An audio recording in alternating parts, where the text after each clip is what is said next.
confirm whether you want to do sentencing today. I do have about 2 or 3 people who want to make impact statements. I do have some letters of support that I want to provide to the court as well. Mr. Stokely wanted to make a statement, but we were okay with just taking the plea today. He does have some family members here this morning or this afternoon, Judge. Sure. So it's at the court's pleasure, Your Honor. Do the people who wanted to make, I don't know, that impact, wanted to say things on behalf of Mr. Stokely, are they here? Yes. Okay, so I think we could do all that. Okay. I'm happy to hear from folks, but let's see. Let's get through the plea and then see where we get. Understood, okay. Judge. Thank you.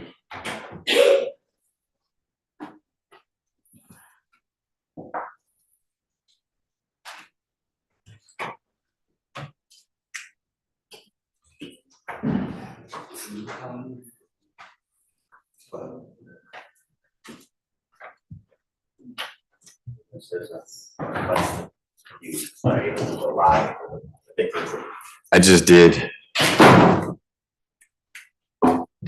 Can you please, Mr. Render, move that monitor? There we go. So we see there. Perfect. Because there's some folks who are connecting remotely. Understood, Judge. And we may have to adjust it again depending on where Mr. Stokely ends up standing.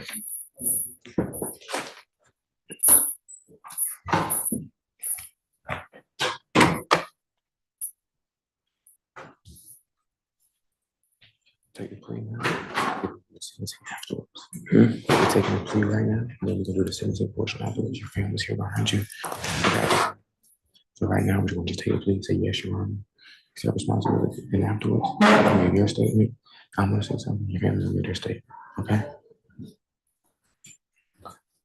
All right.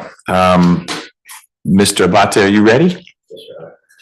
And Mr. Render, are you ready? Yes, Your Honor. Okay. This is position 12 on our trial calendar, 21 SC 178879, State versus DeMarco Stokely. Mr. Stokely is here in court with his lawyer, Mr. Render.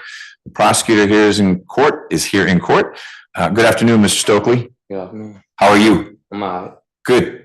Mr. Stokely, Mr. Render tells me that instead of going to trial, because this is a trial calendar, you have decided to enter what we call a non-negotiated plea, where you're going to plead guilty to these charges. The prosecutor is going to recommend a sentence that's different from what Mr. Render will be recommending on your behalf. So there's an agreement that you did these things. There's not an agreement as to what the sentence should be. And so I'll listen to both sides. I may well hear from family members of the victims in this case. I will hear from you if there are things you want to say. And it sounds like you have some people here to speak on your behalf, and I'll hear from them as well. And ultimately, I will impose a sentence. Do you understand that? Yeah. Yeah, good. Okay. When you're answering either Mr. Abate's questions or mine, make sure you answer out loud. It's fine to nod your head, but the court reporter can only take down the words you say. So if your answer is yeah or yes or no, just make sure you say those things along with whatever body language you want to use. Once you're under oath, you need to answer all the questions truthfully. It's important that you let Mr. Render or me know if you have any questions. If someone says something that doesn't make sense or confuses you in some way, I need you to say, wait, I don't understand that, or I've got a question about that. Will you do that? Yes, sir. Great. When you're ready, Mr. Abate. You'll raise your right hand, Mr. Stokely. Do you swear or solemnly confirm that the testimony about to give the matters pending before this court be the truth, the whole truth, nothing but the truth, sir? Yes. You put your hand up. Could you state your true, correct, and legal name for the record? DeMarco Stokely. And Mr. Stokely, are you at this time taking under the influence of any alcohol, drugs, or medicine? No. Is there any medication that you take on a daily basis or regularly that you have not taken today that would affect your ability to understand why you're here? Weezy. Are you on that position drug to make you not understand? No. And how old are you, Mr. Stokely, and how far did you go in school? 21. 9th grade. Okay. And so are you able to read, write, and understand the English language? Yes. And you understand that you were charged with the following offenses, indictment number 21 SC 178879, 2 counts, two counts of homicide by vehicle in the first degree. I'm sorry. 4 counts of homicide by vehicle in first degree. Count 5 is hit and run resulting in serious injury or death. Count 6 is reckless driving. Count 7 is improper or erratic lane change. Count 8 is driving on the wrong side of the road. And count 9 is driving without a valid license. You understand that you're charged all of the following charges? Yes. Do you understand that you have the right to plead either guilty or not guilty to these charges? And if you pled not guilty or remain silent, you may receive a jury trial. Yes. And have you have an opportunity to discuss with your attorney the rights that you're waiving today by taking a guilty plea? Yes. And have you had enough time to speak with your attorney, Mr. Render? And do you have any additional questions for him? Did you say no? No. And are you satisfied with the services that Mr. Render provided? Yes. I want to make sure the record is clear. This is an important case. They're all important, but I want the record to be good on this case. Have you had enough time to speak with your lawyer? Yes. Okay, you don't need any more time to speak with him. No. And you're satisfied with the services, the work he's done on your behalf? Yes. Okay, thank you. And Mr. Render, do you waive one more reading of the indictment? Yes, we do waive. Do you also waive any and all defects in the indictment, including any with respect to your client's name? We do so waive. And Mr. Stokely, has your attorney advised you the minimum and maximum sentence for each charge that you be pleading guilty to? Yes. Did he advise to you that the first 4 counts, homicide by vehicle in the first degree, the minimum is 3 years, the maximum is 15 years? Yes. And as it relates to count 5, hit and run resulting in serious injury or death, he explained to you that the minimum is 1 year, the maximum is 5 years. Yes. And as to count 6, and which is reckless driving, count 7, improper erratic lane change, count 8, driving on the wrong side of the road, and count 9, driving without a valid license. And all of those are misdemeanors, and they have a minimum of 1 day and a maximum of 12 months, and up to $1,000 fine. Yes. Do you have any questions for your attorney, Mr. Render, as it relates to any of the minimum and maximum possible sentence for each charge that we just discussed? No. Do you understand, Mr. Stokely, that this is a non-negotiated plea of guilty, which means the state will recommend a sentence to the court, and that your attorney will then have the opportunity to address the court and recommend a sentence to your honor, but ultimately the judge has full discretion as it relates to the sentence that you will receive, and he can sentence you to each count and run each count that you were sentenced on that doesn't merge consecutively or one after another. Yes.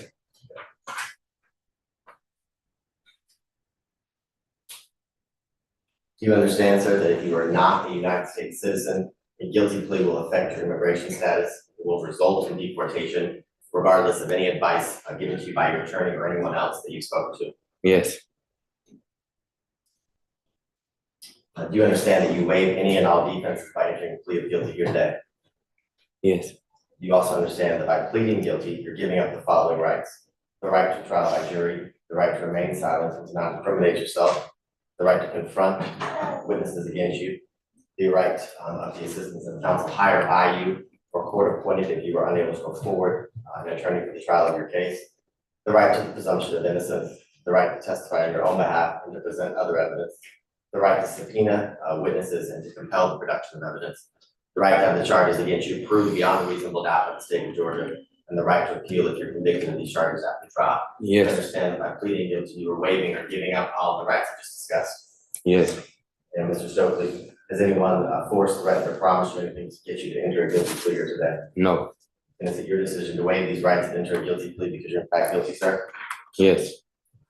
As it relates to the charges in indictment number 21 SC 178879, count 1, homicide by vehicle in the first degree, how do you plead? Guilty. As to count 2, also homicide by vehicle in the first degree, how do you plead, sir? Guilty.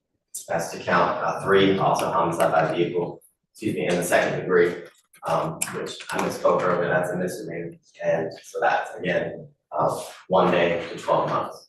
Okay, how do you plead to that? Guilty. And count 4, which is the same, homicide by vehicle in the second degree, also a misdemeanor, how do you plead to that count? Guilty. And count 5 is hit and run resulting in serious injury or death, how do you plead, sir? Guilty. Count 6, reckless driving, how do you plead, sir? Guilty. And count 7, improper erratic lane change, how do you plead, sir? Guilty. And count 8, driving on the wrong side of the road. How do you plead? Guilty. And lastly, Mr. Stokely, how do you plead to count 8, driving without a valid driver's license? Guilty. And sir, is this guilty plea freely and voluntarily given with full knowledge of the charges against you? Yes. And do you understand that you may only have a limited right to appeal this guilty plea conviction? Yes. Okay. Do you understand that you have only 4 years from today for a felony charge, 12 months from today for a misdemeanor charge to file a habeas corpus petition challenging this guilty plea?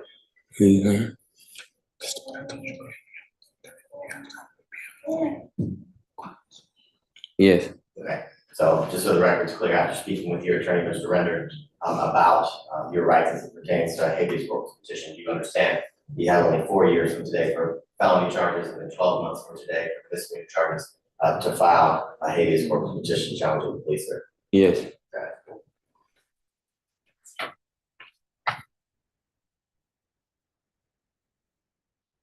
Your Honor, had the state proceeded to trial, the state would have proved beyond a reasonable doubt that on January 16th of 2020, at approximately 11:15 in the morning, in the area at 1876 Joseph E. Boone Boulevard, northwest Atlanta, Georgia, here in Fulton County. The defendant was driving a silver 2017 Genesis G90. It was a stolen vehicle, Your Honor, and he was driving down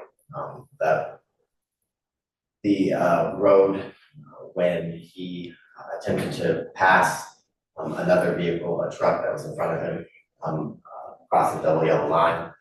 As he began to increase his speed, he passed the truck, but as he was passing the truck, he continued to travel on the wrong side of the road. When he did, from the other direction, the victim in this case, Miss Stephanie Hogan, was traveling in her vehicle, a blue 2014 Chevrolet Spark, and as she traveled in the opposite direction on the right side of the road, down what is basically a residential road, the defendant, struck her head on. She was unable to avoid the collision, and after striking her head on, she was trapped inside of the vehicle. There were several witnesses on scene in the neighboring houses that align both sides of the road. They were able to call 911.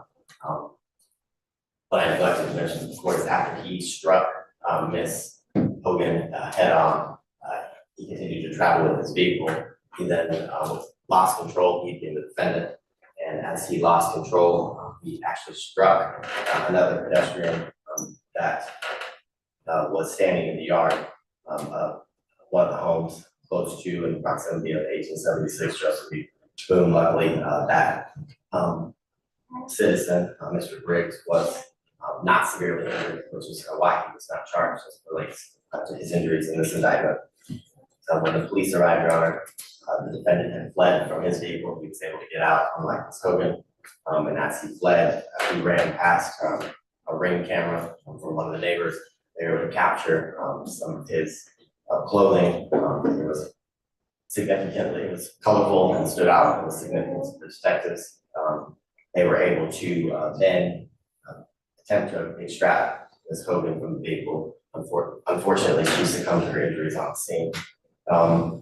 Through the investigation, the crime scene techs were able to pull off DNA from the driver's side airbag and the steering wheel of the stolen vehicle that the defendant was in.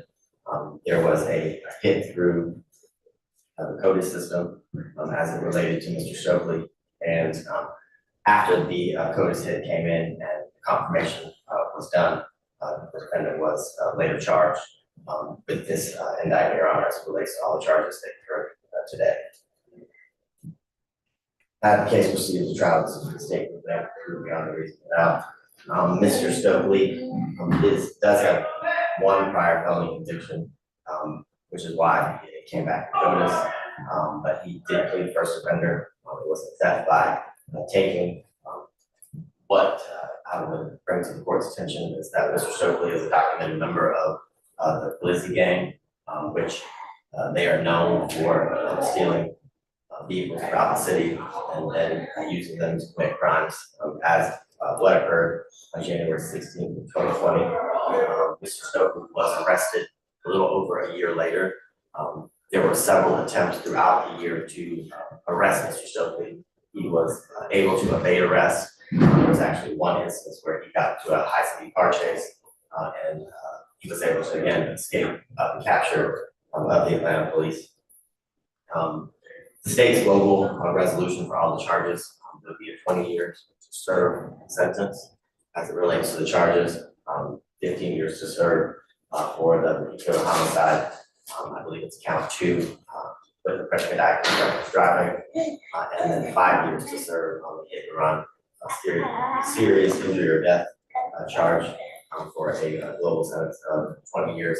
The remaining counts would merge with counts 1, Your Honor. With 1 or 2? I'm less familiar with how merger would work here. There are 2 homicide by vehicle in the first degree. One is predicated on the 2 different statutes. So they would. One is a violation of 270B, which I guess is the hit and run piece, and then the other is the reckless driving. So I guess it would be count 2. You're going with count 2, which is the reckless, and then keep the hit and run because that wouldn't merge. Got it. Okay. The remaining, so count 1 would vacate by operation of law, and the same as it relates to counts 3 and 4, homicide by vehicle in the second degree would merge with count 2, Your Honor. Okay. All right. I follow all that. Is there anyone here from Ms. Hogan's family who wants to be heard, or is there a victim impact statement? So I spoke to the mother of Ms. Hogan. She is, I believe she's listening through the YouTube or the Zoom channel. It's my understanding she's not in a position to make a statement due to the traumatic events that she experienced, that she wanted to express support. She agreed with the recommendation, and I hope that the board would go with the recommendation today. Okay, thank you. Let me hear from Ms. Jackson real briefly. Ms. Jackson, Mr. Abate told me about 1 first offender disposition for Mr. Stokely. What do you have for him, please? Yes, Your Honor, I have 7. He has 7 cycles. The last arrest was May the 18th, 2019, with the City of Atlanta Police Department for misdemeanor fleeing or attempting to elude, and theft by receiving stolen property and obstruction of an officer, a misdemeanor. He does appear to be on first offender probation in Fulton County. That case number is 19 SC 168381 for theft by receiving stolen property. That disposition date was July the 15th, 2019. And the term is for 4 years and 6 months. In addition to that, he appeared to have an outstanding hold out of Decatur, Georgia, for a failure to appear. The date on that warrant was October the 18th, 2021. Nothing in addition, Your Honor. Thank you. All right, Mr. Render. Yes, Your Honor. To give some background, Your Honor, Mr. Stokely has been incarcerated for about 3.5 years now. He was locked up in March of 2020. At this time now, Your Honor, he turns 22 on the 22nd of November, Your Honor. So he has a birthday coming up, Your Honor. At this time that he committed this crime, he was 18 years old. I understand that we have 7 cycles, but as far as convictions, Your Honor, he's got the previous felony, which he's on first offender for. Pretty sure that this will violate his first offender. But as of now, he doesn't have a criminal record so to speak of in the felony land, Judge. I want to reiterate that he was 18 when these crimes happened. Now, this is not to minimize by any means the serious, heinous nature of the crime, the contriteness which he does feel for the victim, Your Honor. But I did indicate to my client that the difference between the 20 years that they're offering and the misdemeanors that would have occurred is that split-second decision whether to stay on scene and take full responsibility at that time or to run, Your Honor. So that split-second decision is why we're here, Your Honor. Again, I want to reiterate that Mr. Stokely does have mental health history. He has been Since 13, he has been in mental health facilities. He does have a small juvenile record, which could be attributed to some of these things, Your Honor. From my understanding, this is the longest period of incarceration that he's ever had. And during that period, he has been continually taking his medication, which I honestly believe is some of the issues that he's had in the past. With the continued medication, even from our conversations, Your Honor, I could tell the difference. That moving forward has moved him to want to move forward in doing things as far as being an engineer. He wants to enter Job Corps. He did not finish Douglas High School, Your Honor, but he was trying to get his GED before incarceration. He's looking now to complete that GED and to go to Job Corps because he wants to be an engineer, Your Honor. But I do want to reiterate that he was 18 when this happened. He does have 3 brothers and 1 sister. He's from the Atlanta area. He's tied to the community. He does have family members here, his mom, his aunt, he has cousins and friends here, Your Honor. He did have a brother that just passed. Unfortunately, he could not be here. This is some of the things that the family is dealing with. So we certainly understand, Your Honor, the loss that has occurred. This was not a felony murder because this was not running for the police. This was just bad decision compounded with another bad decision that lands him here. And again, these are the actions of an 18-year-old. I do believe that since that time, he has dealt with the Rice Street and Fulton County Jail, which is an eye-opener for anybody, especially for your first time, Your Honor. So I do have about 6 or 7 impact statements from family members that I can approach, and I can let the state view them if need be, if I can approach at any time. Sure. Why don't you give them to Mr. Abate, and after he's looked at them, I'm happy to look at them. And it sounds like you maybe had a couple folks here as well. I have mom who wants to make a statement, aunt who wants to make a statement, and I don't know if sister wants to make a statement. I believe that the presence of the moment is a lot, Your Honor. But I know Sure, it's a difficult time. I do have at least 2 impact statements, and also Mr. Stokely has prepared something that he wants to address the court. He wants to address his sincerity and his apologies to the victim, to the victim's family for the situation, and he wants to inform the court how he plans to move forward at the culmination of this, Judge. So Okay. at this time, I would like to call up his mother or his aunt.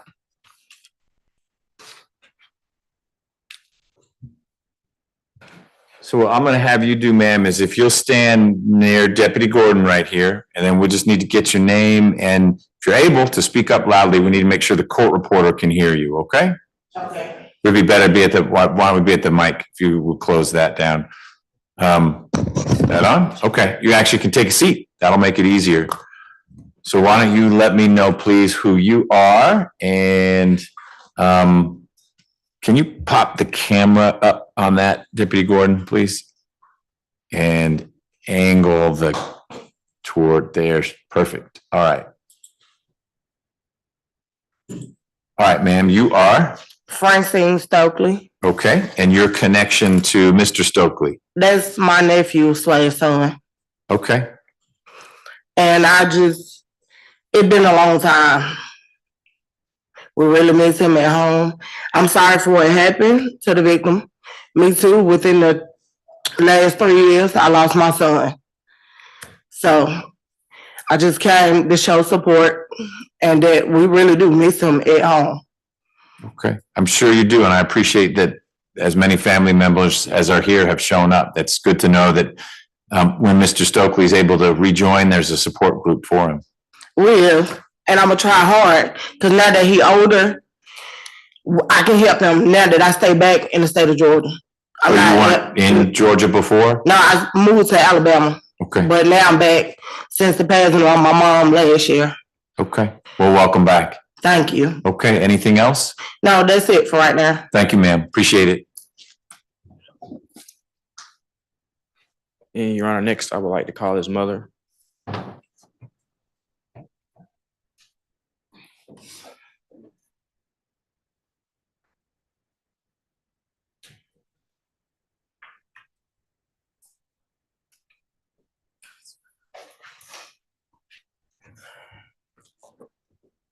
Good afternoon.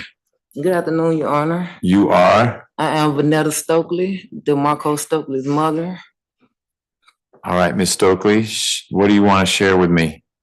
First, I would like to apologize to the family that this occurred to, and that Kind of nervous. Well, that my son really, or he's a good young man. He have made some mistakes, and I think that's it went intentionally. He made some mistakes. He do take medication, which he have been on medication at that time that he wasn't have been on medication. Tell me, I don't need to know the names of the medication, but what is he taking medicine for? He was taking medication he was taking 2 medication for schizophrenia and bipolar. Okay. In your understanding, this is what I heard from Mr. Render, is that Mr. Stokely is getting that medicine at jail. Yes, I wanted to make sure that he was getting the medication at jail too, because I also mentioned it to his lawyer to make sure that they was giving it to him because he supposed to be on it. And so when he let me know that he was going to make sure that they was notified of the situation. So yes, sir. Okay. So what else did you want to tell me? Thank you for answering that question. Oh, you're welcome. And I think we really miss DeMarco at home. I lost a son since she been gone. I know I just lost my mom a year ago. I lost a nephew within these 3 years. And it just so right now just dealing with so much, like with him being gone, and like I got an older son, and he's gone away from me, like too, like. And right now I got my baby boy with me, like with. When you say baby boy, how old is that? My baby boy, he's 17. Okay, so he's a big guy, but he's your baby. He's your young one. Yeah, he's my baby. Got it. Okay. And I think that he really have learned. I speak with DeMarco over the phone, have nervous conversation with him, telling him about the reality and what's going on. I really think he have changed. I also have told DeMarco, the day these people let you out, the day you walk out, I'm getting you a job. You're going to come work with me. I'm going to make sure I have spoke people on my jobs like, listen to him, my son need a job. He's incarcerated. I'm going to make sure he have a job. Make sure he get to that point where he going to get a job. If he gonna have to go to work with me every day like I do, then I'll make sure that. Okay. Well, it's good that you're here for him. I appreciate you sharing that. Thank you. Mr. Render, anyone else? Yeah, finally, Your Honor, I believe Mr. Stokely's prepared a statement. Definitely. Mr. Stokely, before you share with me what you're going to share, I need to clear something up because I'm confused. Your mom says that you've been getting some medication while you're in the jail. Your lawyer says that you were not taking medication when this tragedy happened and you made the decisions you made, but that you are better able to interact with your lawyer now because you're taking medication. But you just shook your head like there's crazy talk that someone's... I wasn't saying no. Oh, you are taking medication. Okay. His hair judge. Got I it. have an itch. That's all. Pardon me? My head was just itch. Okay, that's fine. But that's what we need to clear up. So you do take some medication at the jail? Yes, sir. Okay, and that's to help with either bipolar or schizophrenia or both? Both and antidepressant. Okay, and antidepressant. So you take it for 3 reasons. Do you take that in the morning or at night or both? Both. Did you get it this morning? No, sir. No. Did you get it last night? Yes. All right. The fact that you didn't take it this morning, is that making it hard for you to understand what we're talking about? No, sir. No? Okay. You understand that's Mr. Render, that's Mr. Abate, different roles, your lawyer, prosecutor, you understand all that? Yes, sir. Okay. So you've been taking the medication regularly, but maybe they got you up too early this morning. You didn't get it this morning. Is that right? Yes, sir. But you got it yesterday Yes, sir. and the day before and so on. Yes, sir. Okay. That helps me. Now I would like to hear from you.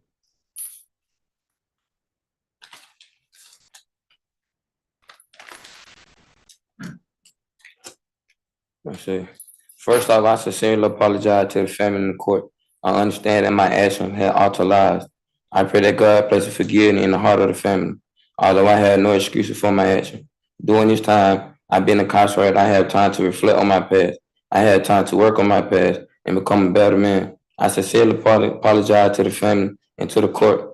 I hope they find it in their heart to forgive me. Thank you, Mr. Stokely. So, Mr. Render, what is your recommendation, taking into account the things you've brought to my attention? Your Honor, my recommendation would be 20 serve 4. Your Honor, we would agree with the state that he needs to have that monitoring, make sure he's taking his meds, make sure he's doing all the things that mental health requires. So we're not even asking for an extended. I don't even think he qualified, Your Honor. But as far as the monitoring goes, we understand that with the heinous nature of the crime and with the serious nature of the crime, the court would want that monitoring. But Your Honor, we're asking to minimize the amount of exposure for prison time, just off of the fact, Your Honor, of the things that we reiterated, the difference between this misdemeanor and this felony was that split-second decision, which is not an excuse. But to take the max for those, I feel at his young age and with the limited nature of his history, I feel will be a bit much for him at this time, for a young man still trying to find his whereabouts in life, Judge. And so that would be my offer. And I understand the state's offer and we respect the state's offer, but we would kindly ask the court. Okay.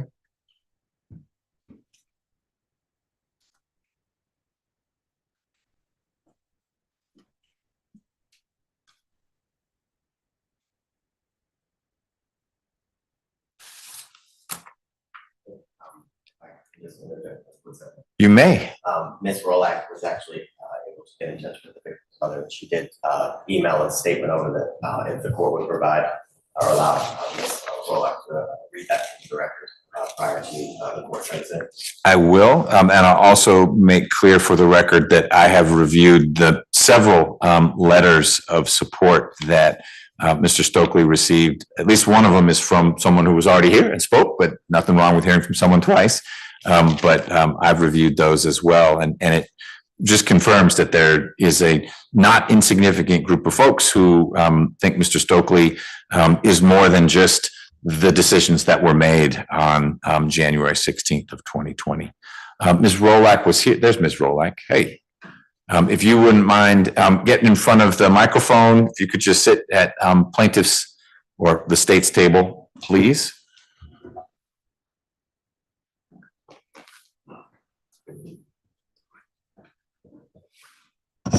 Good afternoon, Judge. This is from Janice Hogan, JANICEHOGAN, mother of Stephanie Hogan. This young man took a young mother's two minor daughters with his reckless actions.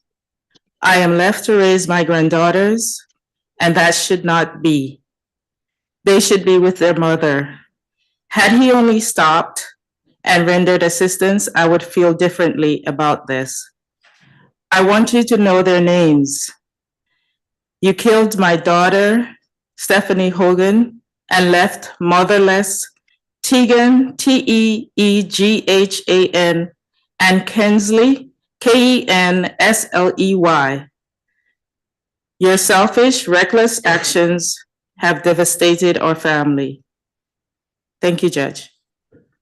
Thank you. And Ms. Hogan, insofar as you're listening, thank you for sharing that. It is really helpful to get some impact words from the victim side as well. I know it's difficult to be talking about this and thinking about this even 3, almost 4 years later. And I'm sorry to you and your family that it's taken this long.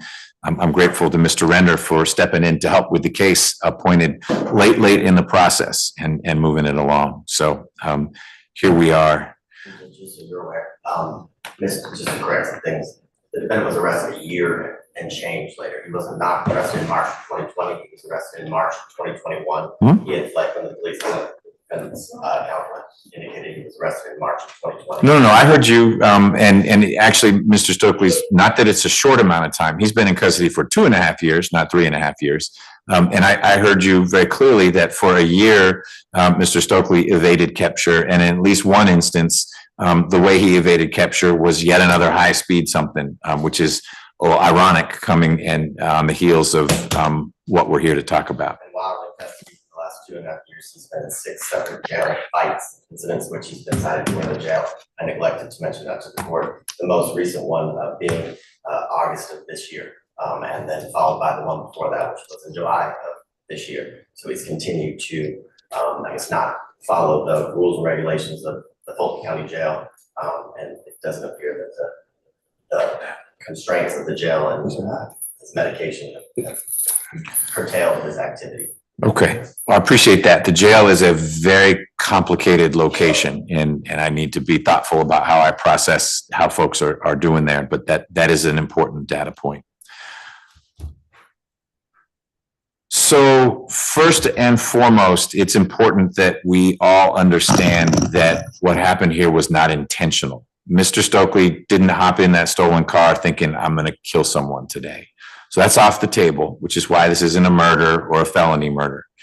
That doesn't absolve Mr. Stokely of responsibility for what happened. You were driving the car. You pulled over into the other lane of traffic. I'm confident, even though you're only 18 and may not have had a license, sounds like you didn't, you knew what the double yellow line meant, and you knew the risks that were involved to you and to people who would be heading lawfully in the other direction when you moved into the other lane of traffic. So number one, you're not a murderer, but your actions killed someone. So not as serious as life imprisonment, but not I was on a joyride and I damaged the stolen car I was in. We are far from that, and we're not talking about an intentional killing. A big difference for you is that you will go home at some point. Ms. Hogan has moved on to a different resting place, and her daughters and her mom will be with her someday, but for years to come, they won't. And whether you get 4 years to serve or 20 years to serve or somewhere in between, eventually you will walk out of that place and your mom will hug you and your aunt will hug you, and the people who are here for you will be able to say, welcome home, DeMarco. And that won't ever happen. Tegan and Kinsley won't ever say, we're glad you're back, Mom, because of what happened. That's how serious this is. And yes, there's split seconds involved. And I don't think it was just the split second decision to run away. It was also the split second decision to go over into the lane of oncoming traffic and to stay there. Because of course, there are two bases for this vehicular homicide. One is the reckless driving, that's being in the other lane. And the other is the fact that you fled. I don't know enough to say that had you stayed, Ms. Hogan would have survived. It doesn't sound like her injuries were of that nature. I don't know that had you stayed right there and called 911, that we would be able to celebrate Ms. Hogan still being with us. But I don't need to make that decision because the reckless driving was a fatal decision anyway. I appreciate that you're looking for forgiveness and that your family wants you to be forgiven. That's not a decision for me to make. I appreciate that you apologize to me. I don't judge you in that way. You made the choices you made, and it would be Ms. Hogan's family that would need to decide if someday they forgive you for what happened. It doesn't sound like Ms. Hogan's mother is in that space yet, but I can understand that. And that'll be something you navigate in the future. I need to focus on other factors. I think it is not unimportant that you were 18 at the time and were clearly not an experienced driver, and you're dealing with that youth brain. I have a 17-year-old and he makes stupid decisions all the time. He fortunately hasn't done what you did, but that's different, I think, from a 30-year-old doing what you did. That doesn't reduce the loss to the Hogan family, but I need to assess that as I'm thinking about what do we do with this young man who made those choices. And we should be clear, you made choices. Like I said, you didn't wake up and you're in this Genesis going down Joseph E. Boone and then going in this lane and running on foot. And then for a year later, doing what you can not to step up for this situation. Those are all conscious choices, but the choices of a mind that is still developing, and we need to be mindful of it. I appreciate, Mr. Render, your observation that Mr. Stokely only had one, it's not even a conviction, it was a first offender disposition. Still a fair amount of arrest, the 7 cycles for someone who can only catch a cycle when he's 17 and he was 18 when it happened. So as much as your family loves you, Mr. Stokely, it was clear you were running pretty hard when you were 17 and 18. And whether you were with the Lizzie gang or not, the way you were running was getting you arrested again and again and again. I think we should all be grateful that you were at least able to walk away from this without a real serious injury. and that the gentleman who was in the yard where your stolen car came to rest was able to walk away from this. But we're left with that gaping hole in Tegan and Kensley's life and in Ms. Hogan's mother's life. And there are consequences for that. And it wasn't anything Mr. Render did or I did. It was something you did. That's something you're going to need to live with. Mr. Stokely, I find there's a factual basis for your plea in this case. I also find that your plea is knowing and voluntary. Knowing means you've understood the things we talked about. And when we didn't, I watched you do it. You leaned over to Mr. Render and like, what did you just say? Mr. Render explained it to you, and then you answered. Is there anything we've talked about that you feel like you do not understand? No. Okay. I also find that your plea is voluntary, meaning no one's forcing you to do this. You've decided that it makes more sense to step up and accept responsibility for what you did than put the Hogan family through a trial where we need to see pictures of what happened. People would need to testify about what happened. You said, I did this thing and I'm going to accept the consequences. And that's a voluntary plea. Is that correct? Yes. Okay.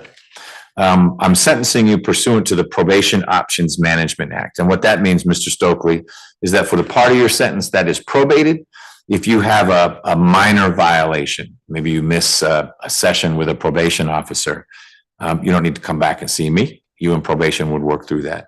But if you get arrested again, or you have any driving infraction, if you're even driving, then that comes back to me and I'll work through what the consequences are.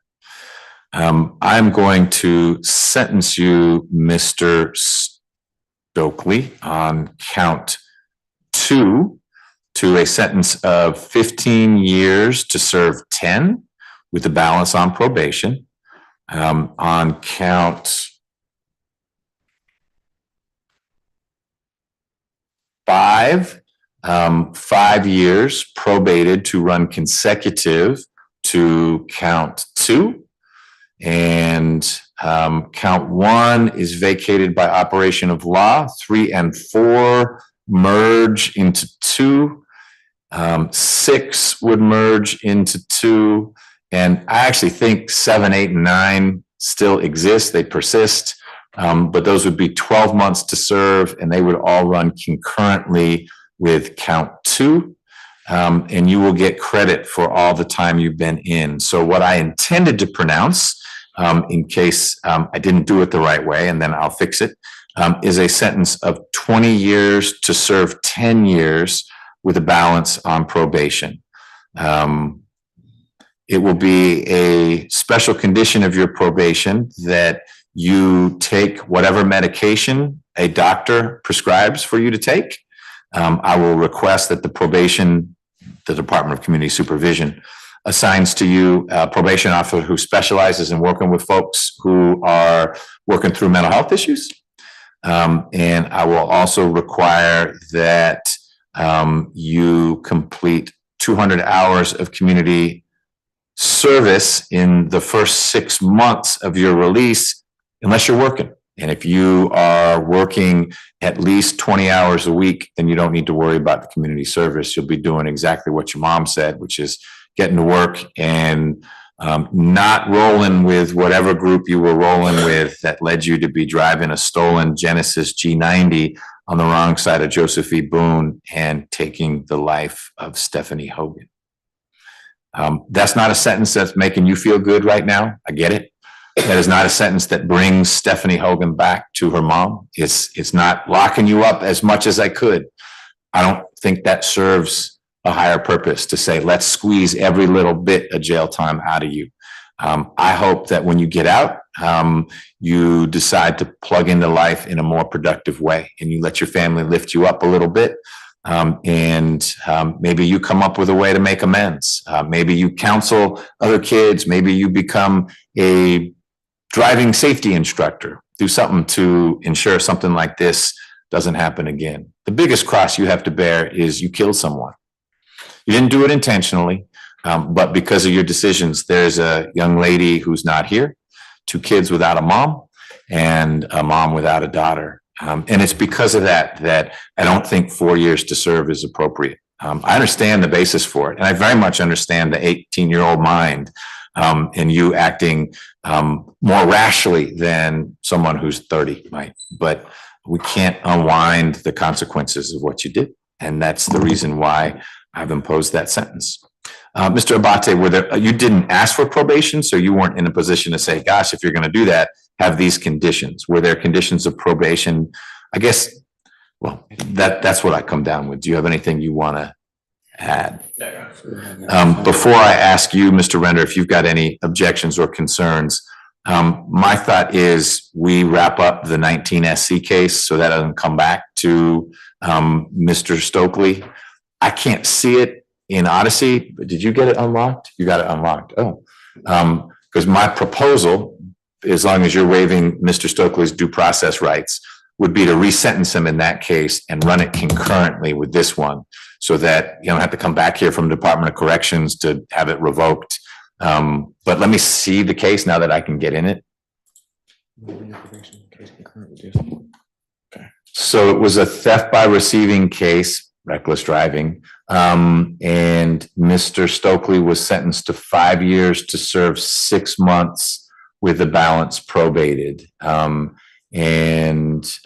was a sentence in December of 2019. Gosh, it didn't take long for this to happen. And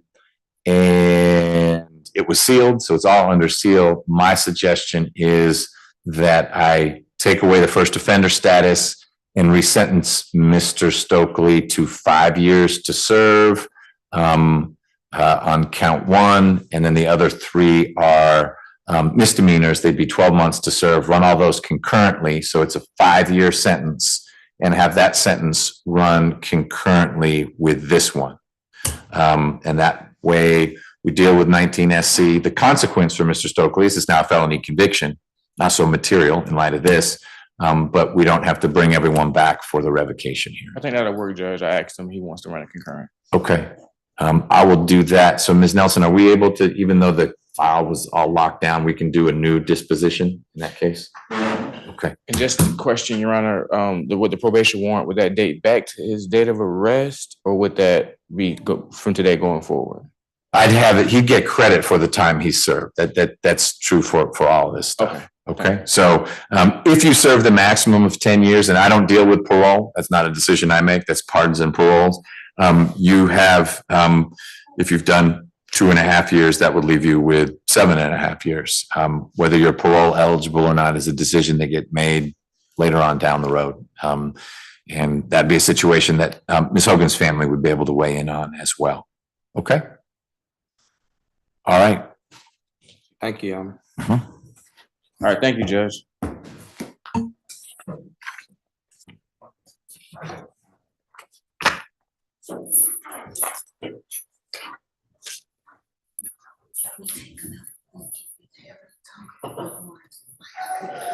On the straight side? Sure. You bet. Oh, that's why you came out here? I'm sorry. You're still here. Well, Your Honor, I would like to see how it plays out. I think it's very likely that I'll be, whatever case ends up going to trial, that I would be trying. Oh, okay. Well, let's, Mr. Samuel is still here. Mr. Bhatti, are you able to pivot to MacGyver? Or do you want us to do something else for a couple minutes? I can pivot. Okay. And is he up? Yes. Let's bring him out, please. How did you get the sentence? I like it. Okay. I was thinking ahead. Yeah.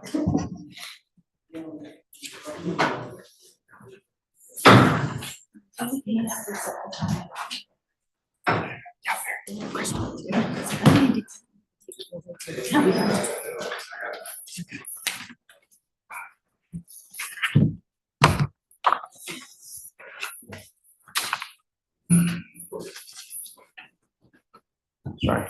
Good job. Thank you.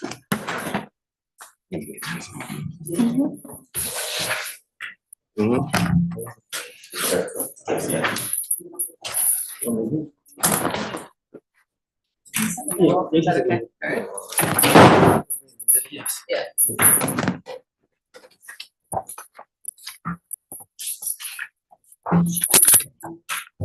you. I'll sit here. I didn't mean to sit down before you did. Ms. Sims, are you okay if we keep going for a minute? My mother Great. would not have Okay. liked that.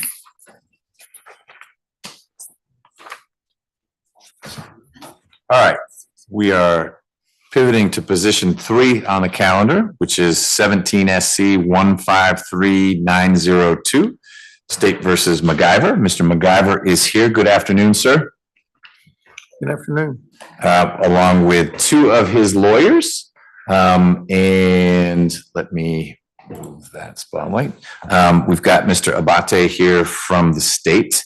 My understanding of where we are in terms of being ready for trial is that we've agreed by way of a special setting order that we would try Mr. McGiver's case beginning on December 4, even though this calendar call is for the week of the 13th, when the lawyers and I discussed different conflicts that I have, that Mr. Samuel and Ms. Clark Palmer have.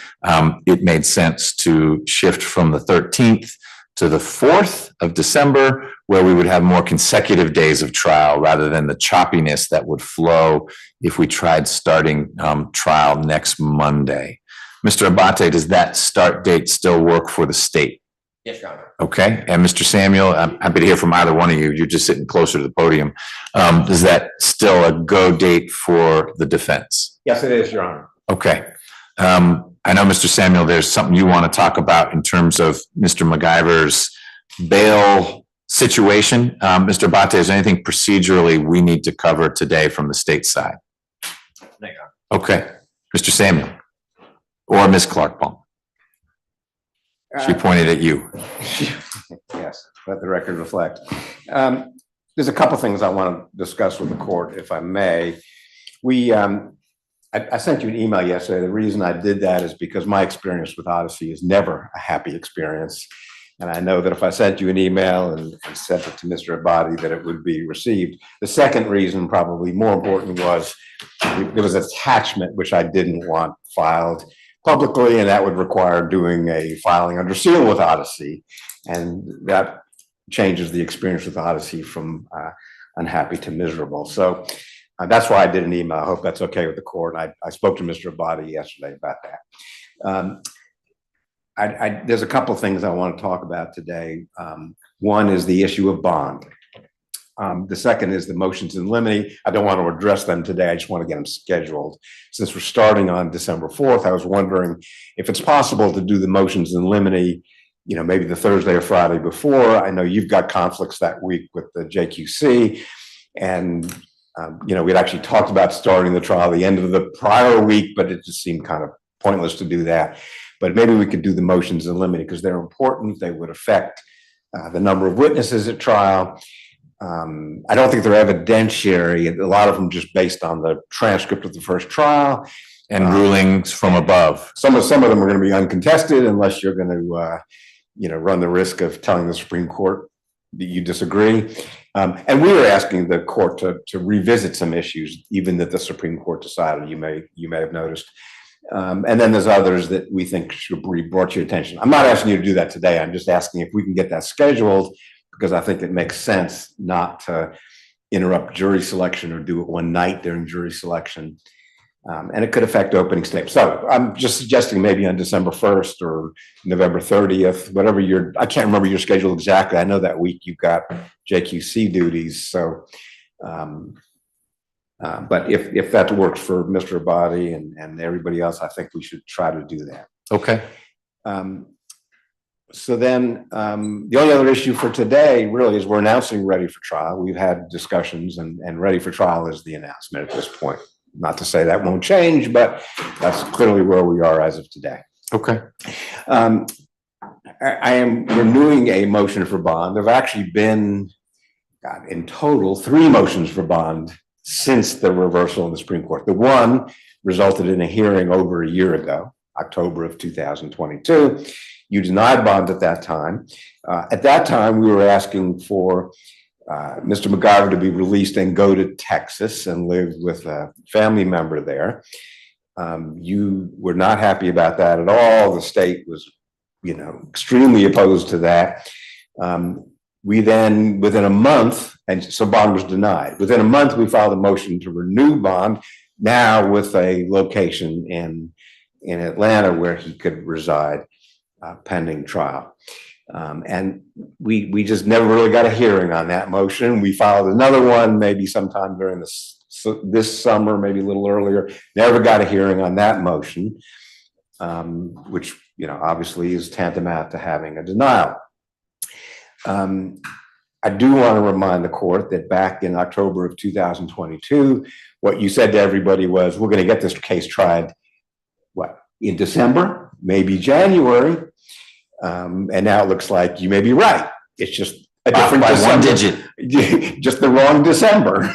Instead of December of 2022 or January 23, it looks like a whole year's gone by with no hearing on the question of bond, with no reevaluation, given that he now has a place in Atlanta to go, that, it's been an extended period of time. So we regret that time has gone by, but what can we do about it? Nothing. So we asked the court to consider the question of bond now. And as I put in my communication to you yesterday, it's not usual that someone, after having been in jail a year and now 3 weeks before trial, says, now I want a bond. Right. And I understand that that's an unusual request to make, because it is our full expectation that sometime, in the middle of December, we're not going to have to worry about bond anymore because he's going home. That's our expectation. And so why should we have a hearing for bond today, or why should we ask you to reconsider? And I tried to lay it out a little bit for you, but let me just for the record tell you why.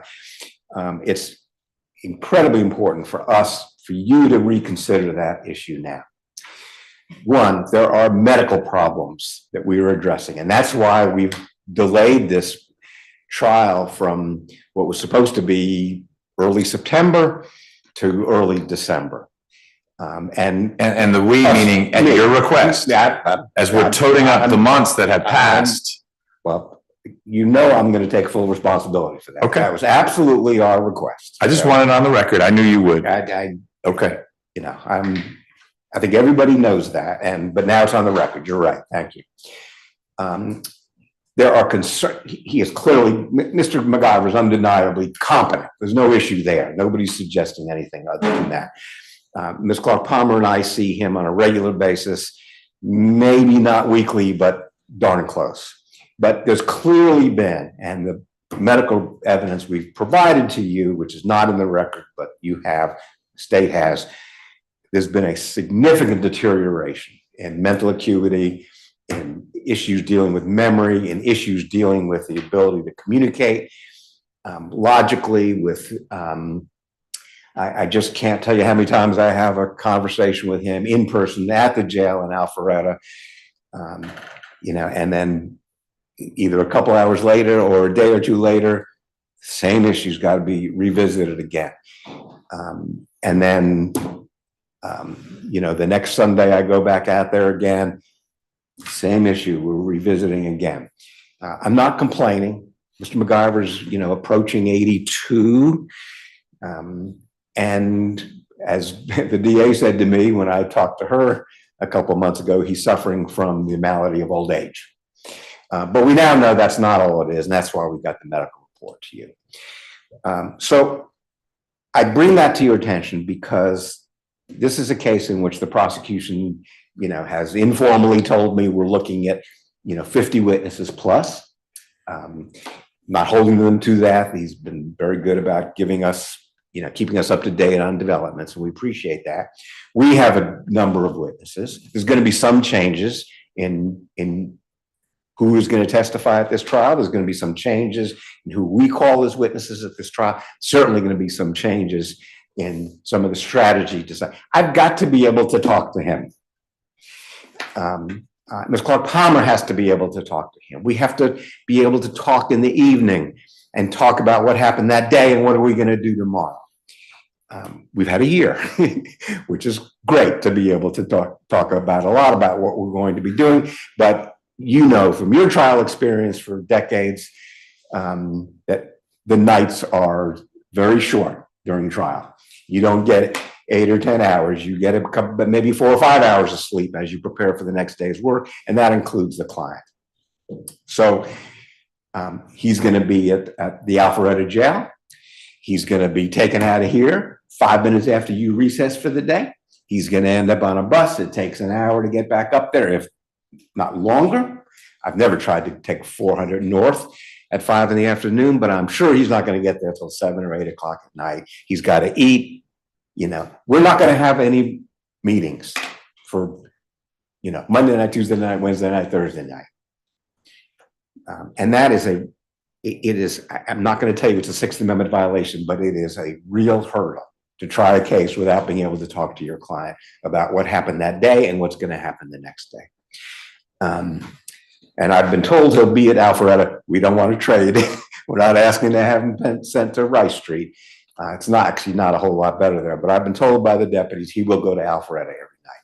And that's your preference, because I can certainly engage with the sheriff, not my decision. Ultimately, it's his staff's decision, but I don't know that at 5:15 getting to Rice Street's probably easier than getting to Alpharetta if he were in, but I will not meddle in that if you're not asking me to meddle in that space. You know what I'm asking you to do. I do, but and to choose between horrible and worse than horrible is not what I really want to be in the position of. Okay, it's like Odyssey to do today. Okay. I mean, Rice Street is a worse place to be. I don't think anybody would deny that. It is the visitation there is terrible. The ability, he's going to be on a bus with a bunch of other inmates. I withdraw that. With many inmates, dealing with all the YSL stuff and everything. I have no idea if it's even quicker to get back there in the evening, and the visitation's terrible there. It's terrible. Can't bring a laptop in. Sometimes I can't even bring a pen in to Rice Street. Alpharetta, you can bring everything in. You can bring a laptop, bring a phone. So that is important for and that's only part of it. It's the ability to deal with him during trial, which is going to last, at least a couple of weeks, maybe 3 weeks. The second problem is, as the medical records show you, and as I've explained to you in my communication, he has the need to have an evaluation for physical problems, not mental problems. And I'm worried about that. I'm worried about that because he's been told, you've got to go to Grady to get this examination done. So 4 times he's been sent to Grady, and each time Grady says, sorry, we've lost the paperwork, we've lost this, we've lost that, we don't have the right doctor, you've got some metal in your knee, and we can't do the testing if you have metal in your body. So for months now, Grady's like, sorry, can't deal with it. It's not going to happen at Grady. And these are important medical diagnoses that could have a huge impact on, in fact, whether we go to trial on December 4th. And, the solution is to put any, where is she going to go? Come on. I hate to say it, but whatever your concerns were a year ago, I doubt he's going anywhere other than whatever bed he can find to lay his head, as I was told recently is a description of people's residence. And what he wants to be able to do is make an appointment at Emory, get examined, get a report back to you and to other people who need to make decisions in this case, so that we have a very clear understanding of what we're looking at. And I could, maybe in camera talk to you about the consequence of what that decision may be in terms of where we're going to spend our December. So we have a residence in Fulton County where he can go. You can put a GPS on both his ankles and his wrists if you want to. You can put a leash on him if you want to. It is inconceivable that anybody would stand up here and tell you, oh, he's a flight risk. Given what we know, sit down and talk to him. Let Mr. Abadi sit down and talk to him. And after that conversation, say, next stop, Medellin. You know, he'll be at Hartsfield in 30 minutes and on the next flight to Thailand. Thailand, right? So it's just, he was on bond before the last trial. He showed up in court every day. He was facing malice murder, felony murder. Was it malice murder? I think there was a malice murder count, felony murder counts. He didn't miss, you know, he was here faster than I could get through the metal detector every morning coming to court. He is not a flight risk. He just isn't a flight risk. We would post bond, except he doesn't have any money to post bond. His family's going to have to put up their houses or whatever. And you know, if you want us to hire a guard, like I've seen Brian Steele do in cases, I'll hire a guard who will be responsible. An armed guard will stay at his apartment to make sure he doesn't, you know, head for Hartsfield or PDK or something. So I want you to reconsider that, Judge. Whether you want to hear from us in camera on some medical issues, or can look at the medical reports we've supplied to you, we think that's an important consideration for the court, even though we are talking about literally bond for 6 weeks. That's what we're talking about. It's necessary for medical reasons. It's necessary for trial preparation reasons. It's necessary for conducting trial reasons. And I don't know how you couldn't realistically consider his prior compliance when you make this decision. He's not a danger. And I think you even mentioned that in October. He was a danger because maybe he was going to contact witnesses. We'll take the phone out of the apartment. We'll make sure there's no internet in the apartment. We'll make sure he can't have a cell phone in the apartment.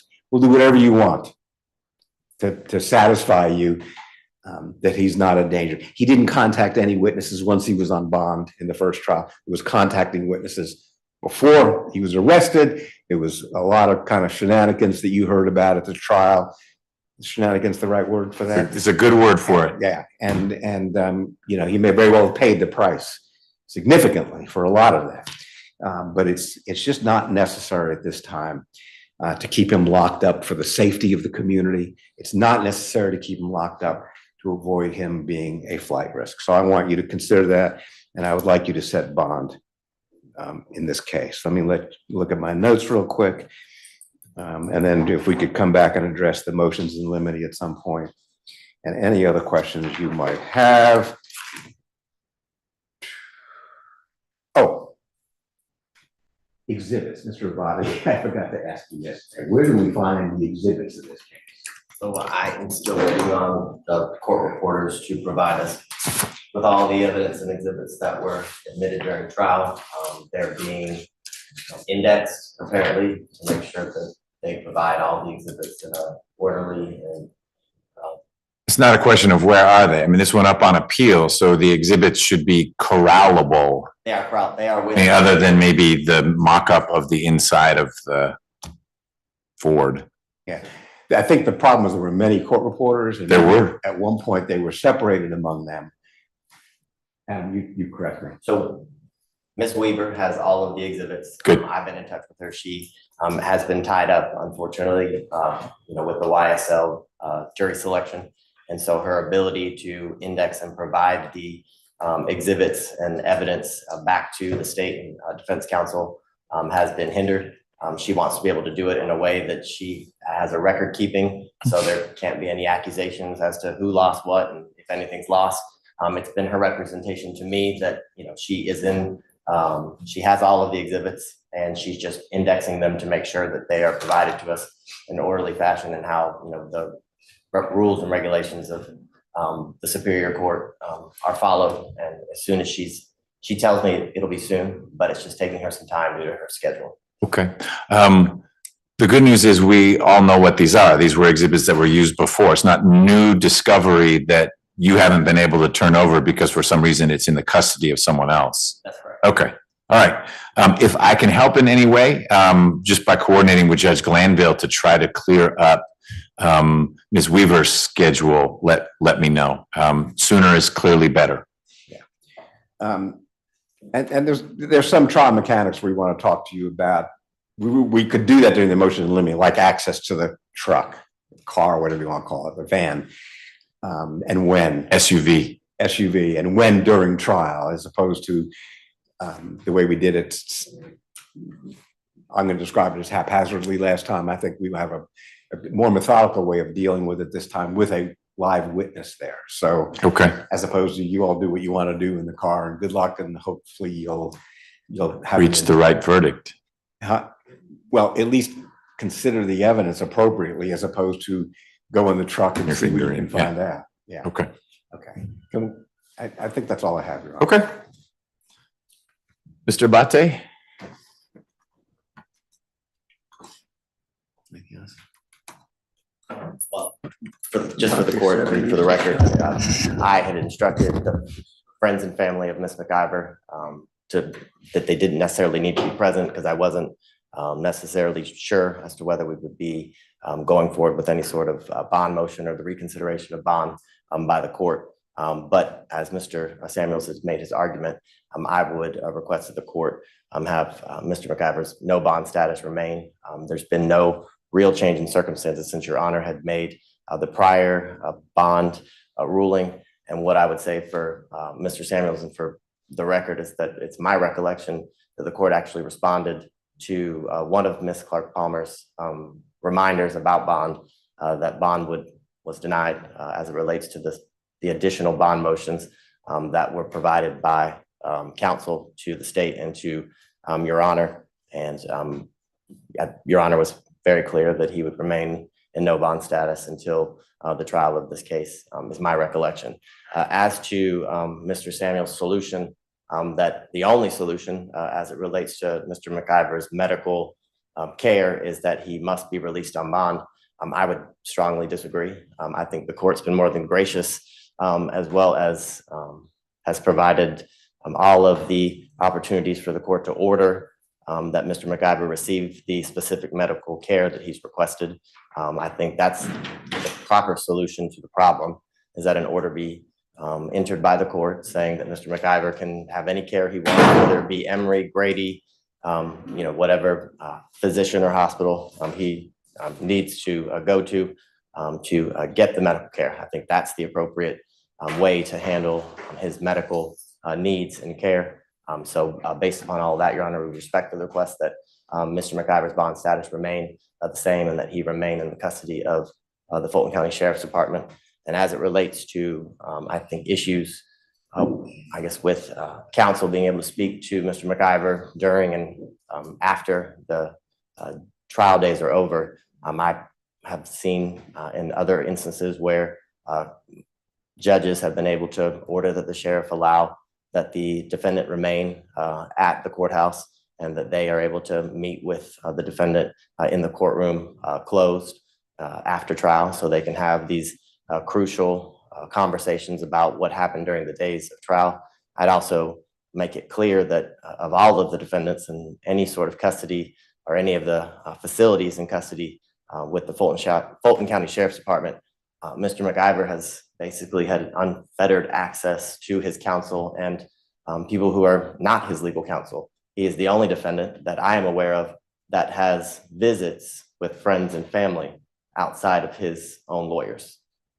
There's not a single other defendant that I know of, whether it be in here at Rice Street or at Alpharetta, Union City, or whatever other facility in which defendants are housed with the Fulton County Sheriff's Department. I don't know any other defendant that has been allowed access to their friends and family like Mr. McIver has. So I believe that Mr. McIver has been afforded many opportunities that other defendants that are in the custody of the Fulton County Sheriffs have not been afforded. So I just wanted to make that clear for the court and for the record. Okay, but it's still custody. I mean, he's not free to come and go. It may be that he enjoys some opportunities that folks in a different facility don't, but you're not suggesting that he gets, I'm blanking on the term, where like on the weekend, he can go home, but he has to come back. Furlough, he's not getting a furlough or anything like that. No, Your Honor, and I apologize if it came off that way. No. I just want to make clear I'm following your point. I understand your point, but it's limited to, you think he has enjoyed relatively easy access to others while in custody, not that he gets the, hey, on the weekend, it's okay to be with the family. That's correct. Okay. He has been allowed to have visitors while in custody at Alpharetta that I am not aware that any other information within the custody of the sheriff's department is allotted or afforded. Okay, got it. Thank you. Mr. Samuel, as the movant, is there anything you want to add, or do you feel like you have thoroughly covered the health, medical concerns, access, and just the passage of time and the satisfaction of all the Ayala factors? I have. Okay, well, you have, I agree. Okay, all right. I will issue an order on this. I won't defer it. I do need to have a conversation with counsel on both sides, whether it's phone or email or whatnot. I can't do it right now because I have a few other things I need to take care of from this calendar, but I'll do it promptly so that I better understand a little bit about the physical health piece. And then I'll get an order in place that addresses the request and concerns that Mr. Samuel has brought up on behalf of his client, Mr. MacGyver. We remain locked in for December 4. We will have to have a session before December 4, at a minimum, to go through some, if not all, of the motions in limine, to talk about jury selection logistics. Questionnaire. Right, a questionnaire. I have alerted Ms. Von Kelsch that we might need more jurors than usual on the 4th, and that there may be a questionnaire, which means we could end up, if we need to, deploying some of the technology that they were going to use in the Sidney Powell and Chesborough trial, in terms of getting questionnaires scanned and pushed out to the lawyers. Not meaning like they're filled out on tablets or anything like that, but there was a way to digitize so someone isn't having to photocopy a stack. We're dealing with likely a smaller jury pool, at least initially, but we'll see.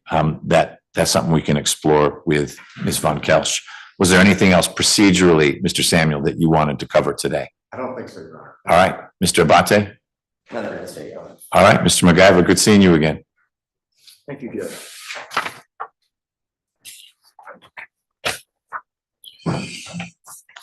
All right. Mr. Render's popping up first. I was going to ask Ms. Clark if, just straight Clark, not Clark Palmer, just straight Clark, if you had something ready, but you've got a defense attorney. So this would be handling, well, let me take a census of what we're doing. So that's Mr. Horton, and that's a plea? Yes. Okay. Ms. Rockwell, what's happening with your client? Couple of things, Judge.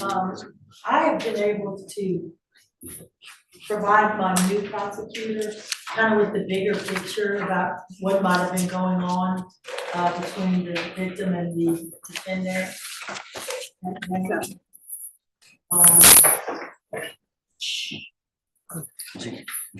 I think that she's probably gonna try to go to the supervisor for some reason. Okay. So I just need guidance. It's Wednesday and we do jury selection on Monday. Should I put Mr. Hardaway on that list, knowing that it could well resolve before then? But if it doesn't, because the supervisor could say not a chance. Here's what is not going to happen, that we don't resolve Mr. Hardaway's case on this calendar. If it's going to be a plea or something even better for Mr. Hardaway, there's still a few days for that to happen. But I know Ms. Clark is juggling a few cases in here. So I just want guidance as to, I don't know that she's going to be able to connect with the supervisor this afternoon because she's got some other pleas to take. So what do you think, Ms. Clark? Well, the information that was provided to me is, I guess what I would consider reciprocal discovery. I would need to be able to investigate that. And Your Honor, was informed that the victim in this case is actually in custody in Henry County for probation violation. Okay, that's still someone we could get here for trial. That's not a Department of Corrections. Your team can go get that person. So that's not an issue. I'm just saying that it's an issue. It's just not an obstacle. Obstacle to trial. But if I had to guess, Judge, this would not be one that a jury is actually picked on. That's what I could safely say. maybe they just need, they're gonna have a hard time to speak with her, because of her status being in jail right now. Right, and a defendant, yeah. Well, what I'm gonna do is add Mr. Hardaway to the let's get ready for trial, just so that folks stay focused on that. And that may end up being Ms. Clark's only case on that list. We'll see what happens with these others. And if so, I'm pretty confident she and a supervisor will be able to sift through things. But I want to make sure Mr. Hardaway understands that, one, he's free to go right now. He'll need to be here 9 a.m. Monday morning for trial if something hasn't happened between then and now. Okay? Ms. Rockwell, you're looking down as in, gosh, that's not what I wanted to hear. No, that's fine. So I'm trying to just juggle my conflicts from one end. I'll just tell everybody else. You're on trial. Right. We are, I've given her more than enough for her to think about with her supervisor. And Okay. you probably know how it works. So I have some thoughts, but I don't mingle in it either. I mean, that's a Ms. Clark and supervisor, and I trust her judgment and the supervisor's judgment. So they're going to need to have a discussion. They may loop you back into it. What needs to happen is if things aren't resolved before Monday morning, Renee Rockwell and Mr. Hardaway are in court ready to go. If the case ahead of them, there may be one case ahead of you. If that falls apart, then we're trying Mr. Hardaway. who should I stay in touch with though about that? Who's in front of me? I don't know. You'll be on an email. You'll see the list. I will send that list out and it will say Smith, Jones, Hardaway. It might say Hardaway, Smith, Jones. And then you'll know no one's in front of you, and Ms. Clark will know, oh, this is really, this one's on the front burner. I just need to see what else happens today. I've been told there's a murder that's going to plead. If that pleads, that may shift things around a little bit. So I just don't want to keep you guys here if it's not going to be resolved today. And I didn't hear resolved today. But it didn't look like it. Okay. So Mr. Hardaway, you'll be back here on Monday, right? Yes, sir. Stand up, sir. You're talking to a judge. That's all right. I just want to make sure so you mean, obviously you'll be in touch with Ms. Rockwell, but if she doesn't tell you to not show up, I need to put that better. You need to be here unless Ms. Rockwell says, don't worry about it. Don't decide on your own. Don't worry about it. If she says, don't worry about it, she sorted something out for you. Otherwise, we'll see you at 9 a.m. on Monday. Okay? Thank you, Judge. Thank you. Thank you so You much. bet. All right, so we can do a Horton plea. What about, that's Horton. Miss Feely went away. She's back there talking to people. Let's just do Horton then. Because I needed Miss Feely to hear about the other two. So let's bring them up.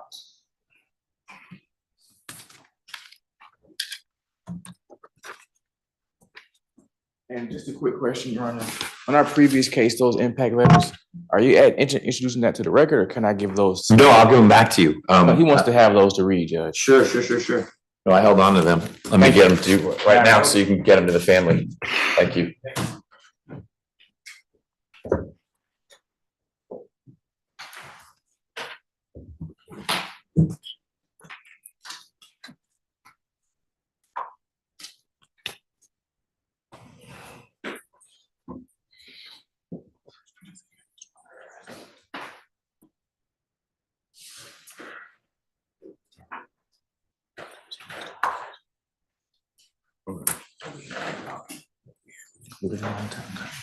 Ms. Clark, let me know when you're ready. Yes, sir.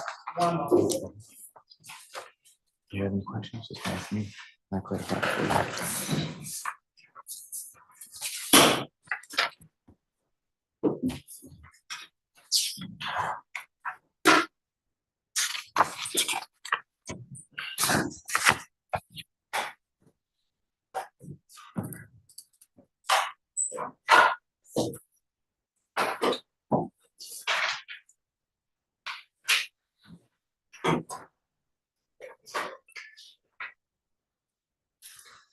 Okay, the state is ready. Okay, this is position 13 on our trial calendar, State versus Kenley Horton, 21 SC 179079. Mr. Horton is here. Hello, sir. How you doing, man? I'm doing all right. How are you doing? I'm good. Good. He's here with his lawyer, Mr. Render, and we have Ms. Clark as the prosecutor. Mr. Horton, my understanding is you're ready to enter a plea in your case. Is that right? Yes, Your Honor. Ms. Clark will put you under oath. You're going to be asked a bunch of questions. Please answer those truthfully. And if at any point you've got a question about what someone just said or about what's going on, please let Mr. Render or me know that. Will you do that? Yes, sir. Great. Ms. Clark. Your Honor, before I get started, I wanted to say the state will be recommending that the charge of aggravated assault be amended to terroristic threats felony under 161137. Okay, so not a misdemeanor, but for whatever reason, well, I want to short circuit things a little bit. We can try that. I don't know that the clerk's office will necessarily accept a plea to terroristic threats when the original charge was aggravated assault. They would accept it for assault if you were reducing it to a misdemeanor or disorderly conduct, but you're sort of, there may be all sorts of factual reasons to do the pivot you're doing. Is there a reason, Mr. Render, that we need to switch the felony? If the sentence is the same, aggravated assault is not a crime that triggers some kind of reporting responsibilities or anything like that. But if we are hoping to resolve this right now rather than getting an accusation, I don't know that we can take a plea. I'm exaggerating here, but you can't charge someone with robbery and then plead them out to felony possession of methamphetamine. There's not a connection. Here, I bet there's a factual connection, Right. but it's not what he's charged with, and it's not a lesser included. You know, you can go way down with misdemeanors, but I appreciate we're staying in the felony space. So I don't know if you want to have a couple minutes to talk with Mr. Horton, or you can help me understand why we couldn't proceed with aggravated assault, as long as the state's not making a different recommendation. There wasn't a legal reason for our, I'll say there wasn't a per what he has going as far as a job. There wasn't a difference in us trying to plead to the aggravated assault and the terrorist threats. It was in the optics for him moving forward with his job, as well as the factual basis from what we were talking about. We had some discrepancy of whether there was a knife involved, what was seen. So based off of also previous discussion, because as Your Honor knows, this has been on trial calendar for a year. Yep. There's been previous discussions, and there was going to be a downward deviation to a misdemeanor, but I understand that the state wasn't privy to that conversation. Yep. And so based upon that, she was willing, through kindness, to deviate downward to the aggravated assault, to the terroristic threat. What if it was if the factual basis isn't a perfect fit with aggravated assault, but there are allegations of a knife and this and that, having it be an offered plea to the aggravated assault, where there's an admission that some words were said that maybe were frightening and shouldn't have been said, but not necessarily an embracing of, and I also had a knife in my hand. Right. Because if the initial report from the alleged victim was, and he had a knife in his hand, that's an aggravated assault. Right. Or it can support an aggravated assault. Right. If that's where there's the factual disagreement, then what seems like a legally more appropriate resolution, if the state is maintaining a felony charge, would be an offered plea to the aggravated assault. Then you'd be able to explain, here's the factual disagreement. Understood. That said, I don't mean to be driving the bus for the state. And so if the state's not interested in a plea to aggravated assault and wants the plea to be to terroristic threats, then we need an accusation, and that's not going to happen right away. So, Ms. Clark, tell me where you are with this. Your Honor, the state can move forward with aggravated assault with the alpha plea. Okay. Do you want a minute to talk with Mr. Horton so he is understanding and comfortable with what's going on? Let me talk to him for a second. Okay. It would be under aggravated assault, though. It wouldn't be terroristic threat. Same things, though. It still be sealed. Yeah. Your Honor, we also wanted to do first offender and seal it on the onset. And so to be clear, Mr. Horton, he's an employee for Southwest at the airport, and he's been there for 16 years. And he's still there? Yes. Okay. Felony on his record would prohibit him from working. Got it. Two different things, though. Felony is the issue. And so I have no problem assuming we hear the right information in terms of criminal history with considering this as a first offender. And if it's a first offender, you can file the right paperwork to get it sealed, and we can proceed that way. I just would need to hear a little bit more about criminal history and then obviously have that conversation with Mr. Horton about the pros and cons of first offender status. Okay. But I think then that would address the let's protect the Southwest job. Correct, Judge. Okay, then let's go forward. Okay, thank you, Your Honor. Please raise your right hand. Do you swear or affirm that any evidence or testimony that you shall give in the matter currently pending before this court shall be the truth, the whole truth, and nothing but the truth under penalty of perjury? Yes, I do. Please state and spell your correct legal name. Kenley Horton, KenleyHorton. Are you at this time taking or under the influence of any medicine, drugs, or alcohol? No. Is there medication that you normally take that you've not taken or been given today? No. How old are you? 39. What is the highest level of education or the last grade you completed? Guess you could say like 2 years of college. You went to some college? Yeah. Okay. Mr. Horton, you paused a little bit when Ms. Clark asked about medication.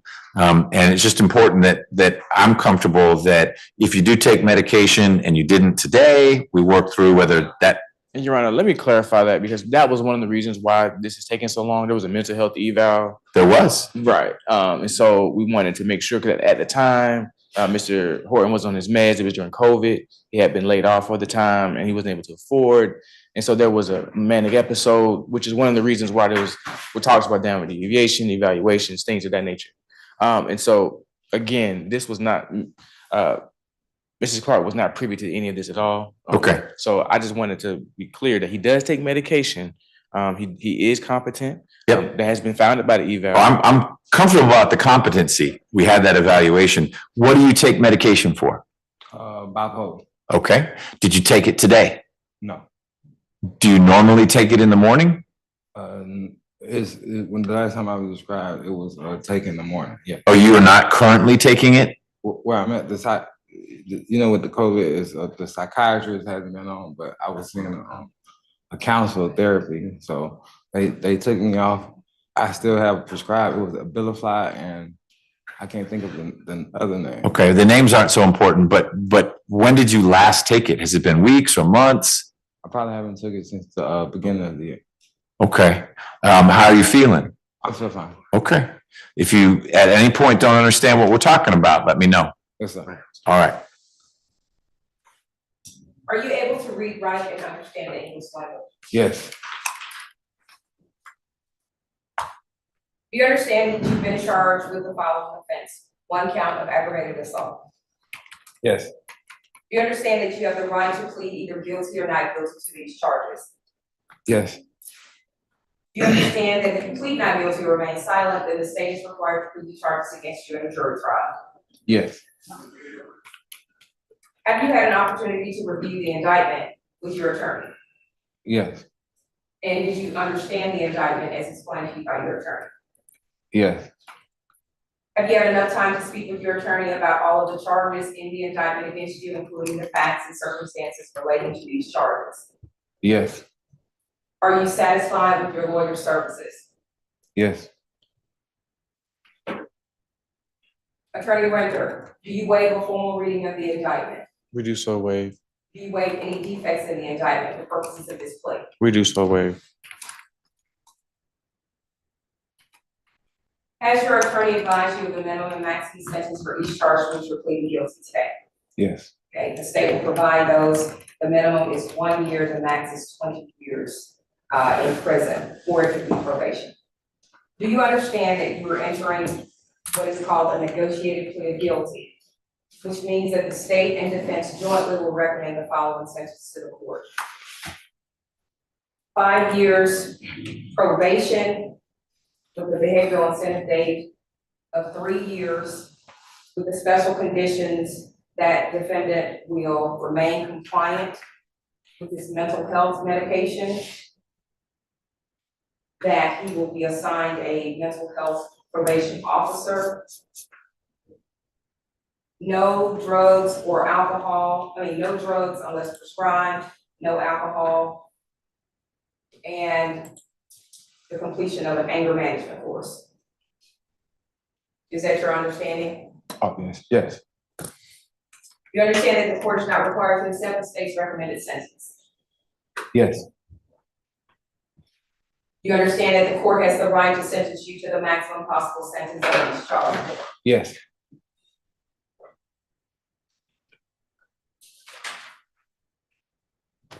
Are you currently on probation or parole? no, Do you understand that if you're on probation, you must follow all the special conditions of your probation? yes, You understand that if you fail to follow all the special conditions of your probation, then you will be subject to revocation of that probation for the balance of your sentence. The special conditions are to remain compliant on your mental health medication and to complete an anger management course. yes, You understand that you're not allowed to possess or use a firearm while on probation. yes, Are you a United States citizen? yes, Are you asking to be treated as a first offender under the provisions of the First Offender Act? yes, Have you ever pled guilty or no contest to a felony in the state of Georgia? no, Have you ever pled guilty to a felony in any other jurisdiction? no, Have you ever been sentenced for any crime, whether felony, misdemeanor, under the First Offender Act? no, Has your lawyer explained the First Offender Act to you? yes, Do you understand that if you violate the terms of your first offender sentence or commit a new offense while on first offender probation, your first offender status could be revoked? yes, You understand that this means that you could be adjudicated guilty and you could be resentenced up to the maximum sentence for each charge in the indictment against you. yes, You understand that by entering a plea of guilty today, you are waiving all defenses, including any mental health defenses. yes, You understand that by pleading guilty, you're giving up the following rights: the right to a trial by jury, the right to remain silent, the right to confront witnesses against you, the right to subpoena witnesses on your behalf, the right to testify or offer other evidence, the right to assistance of counsel, the right to the presumption of innocence, the right not to incriminate yourself, and the right to appeal if convicted of these charges at a trial. Is it your decision to waive these rights, which means not to use them, and to enter a guilty plea today? yes, Has anyone forced, threatened, coerced, or promised you anything to get you to enter this guilty plea? no, It's the state's understanding that the defendant wishes to proceed under North Carolina v. Alford. Are you pleading guilty because you have decided that it is in your best interest to do so? yes, Are you aware that even if you do not admit guilt, this is a plea of guilty and places you in the same position as if you were convicted by a jury at a trial? yes, As to indictment number 21 SC 179079, how do you plead to the charge of aggravated assault? guilty under Alfred. Is this guilty plea freely and voluntarily given with full knowledge of the charges against you? Yes, Do you understand that you only have a limited right to appeal this guilty plea conviction? yes, Do you understand that if you wish to file a direct appeal, you must do so within 30 days from today's date? yes, Do you understand that if you wish to challenge the voluntariness of your guilty plea, you must do so by filing a habeas corpus petition? yes, Do you understand that for a felony charge, you have only 4 years from today's date to file that petition? yes, At this time, the state will provide a factual basis for the plea in this case. Your Honor, if this matter would have went to trial, the state would have been able to prove beyond a reasonable doubt that on Wednesday, March 10th of 2021, at approximately 6:20 p.m., officers from the Palmetto Police Department were dispatched to a dispute call located at Don Nacho's, 500 Ballard Place, Suite A, Palmetto, Georgia, 30268 in Fulton County. Fulton County dispatch advised that one subject had a weapon and was threatening to shoot the complainant. That subject is a black male and he wore a gray and white jogging suit, green and black, and standing at a black vehicle. The complainant advised that he had a knife. When officers arrived on the scene, Detective Welch made contact with the subject, later identified as the defendant, and took from his person a black 9mm weapon loaded with 9 bullets in the magazine. A Jimenez Arms serial number 370704. The defendant was detained, searched, and placed in the rear of the patrol vehicle. The weapon was checked and showed not stolen. A black knife was found on the defendant and taken for evidence. Other items were taken from the defendant and were later placed into evidence. The defendant was identified as Kenley Horton. The officer spoke with Ms. Knight, who advised that she was outside the restaurant smoking with defendant Horton when defendant Horton came up to her and asked her if she was a Crip or a Blood, and she advised neither. He then asked her about some weed, and she advised she did not have any. Ms. Knight went back inside the restaurant and came back out later to smoke again, and then Mr. Horton was still on the restaurant patio at the time, and he then said to the Miss Knight, "You a gay bitch," and then he went to his car and said, "He is bipolar and I can leave because I am gay." Ms. Knight advised that Mr. Horton then said, "I'm going to spray this bitch out. I will shoot you in the face." So then Ms. Knight went back into Don Nacho restaurant and told the owner so that they would tell him to leave. Again, Ms. Knight went out to smoke, and Mr. Horton walked up on her with his knife and said he will stab her right there. So Ms. Knight called the police, and he said the police can't save me and he is going to follow me and kill me. And Mr. Horton, the defendant, also said, "I hate gay people and you gonna be the first gay person I kill." Ms. Knight advised, "He was close to me, like 1 step away from me with a knife. Every step he took to me, I took 1 step back. He really could have stabbed me. He was an inch from me." Ms. Knight filled out a statement form advising above information. Your Honor, in this particular case, the state has communicated with the victim, Ms. Knight. Ms. Knight is a transgender female, and she believes that in this particular case that the defendant targeted her because she was in fact a transgender female. And she wants the defendant to be held responsible. Nothing further from the state. Thank you.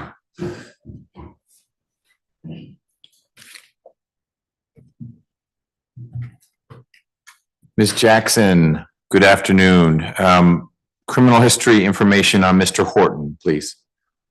He has 2 cycles. The last arrest was October the 15th, 2009 in Fayetteville, Georgia, for a DUI and possession of marijuana less than an ounce. The possession of marijuana less than an ounce was dismissed. It does have 1 misdemeanor conviction. It was in 2010 out of Fayette County for a DUI. Nothing in addition, Your Honor. Thank you. Mr. Render. Yes, Your Honor. Mr. Horton is turning 40 years old, Your Honor. He has no felony history. This is not who he is.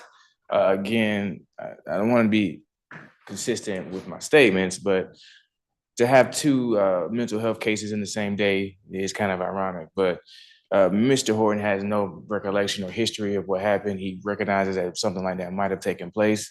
But again, at the time, he was in a position where he was having mental breakdowns. Since then, the chemical imbalance has been restored. He's been taking his medicine. He's competent. He understands exactly what's going on. But he just wants the court to know that that's not who he is. That's not indicative of his personage. That he is a hardworking individual who has sole custody of his daughter. He has been working at Southwest for 16 years. This was a case that, we were working towards resolution. I understand, and I thank Ms. Clark for coming in at the end and helping to resolve it. But Your Honor, Mr. Horton does want to take full advantage of his first offender rights. He wants to take full advantage of his offer plea. And again, he wants to let the court know that this just isn't him. And moving forward, he will be a good candidate on probation. Okay. Mr. Horton, anything you want to add? I mean, I can just apologize for that day. I have no recollection of all that, but just apologize. It sounds like you had a gun that day and a knife because those were collected from you. What were you doing walking around with a gun? I didn't have, like I say, I was at the restaurant at the patio, which I have been going to. And, I sat there and ate, like, after all the commotion, I actually sat there and ate and paid for my bill. And the, waitress who was cool with me finally said, just going to leave, because they called the police.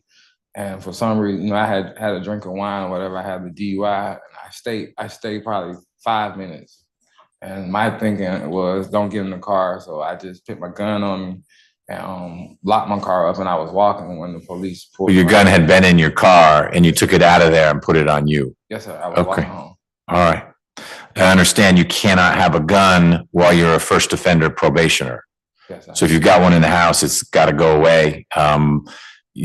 If you successfully complete first offender probation, you can have a gun again, but first offender probationers are prohibited from having guns, rifles, any kind of firearm. Is that going to be a problem? No. Okay. How old is your daughter? She just turned 12. 12. So she's in 6th grade, 5th grade? She just started 6. She's 6th grade. Where does she go? Santown Middle. All right. And your household is just you and your daughter, or is there someone else who lives there? Just me and my daughter. What do you do for Southwest? I work on the ramp. The ramp, Ground out. like guys with the flashlights that light like that, and like you're guiding the planes in? Yes, sir. Or you're like getting luggage off the plane? Both. Yeah. Both. All that stuff. Yeah. Okay. And you've been with them for 16 years? It'll be 16 years in April. Okay. And this situation didn't disrupt it? Like I while this was going on, it just started. So my managers at the time all knew what was going on. All right.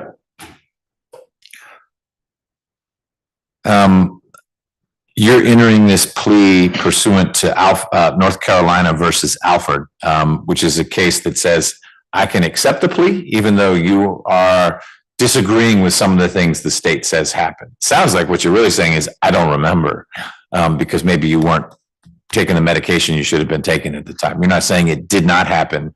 You're saying I don't remember because maybe you weren't in a real healthy space then? Correct. Yes. Okay.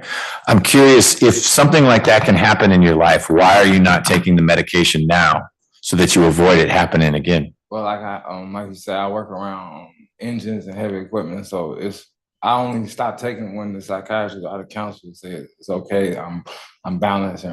Okay. So you meet with one regularly enough that the doctor could say, I need you to start up again. Yes.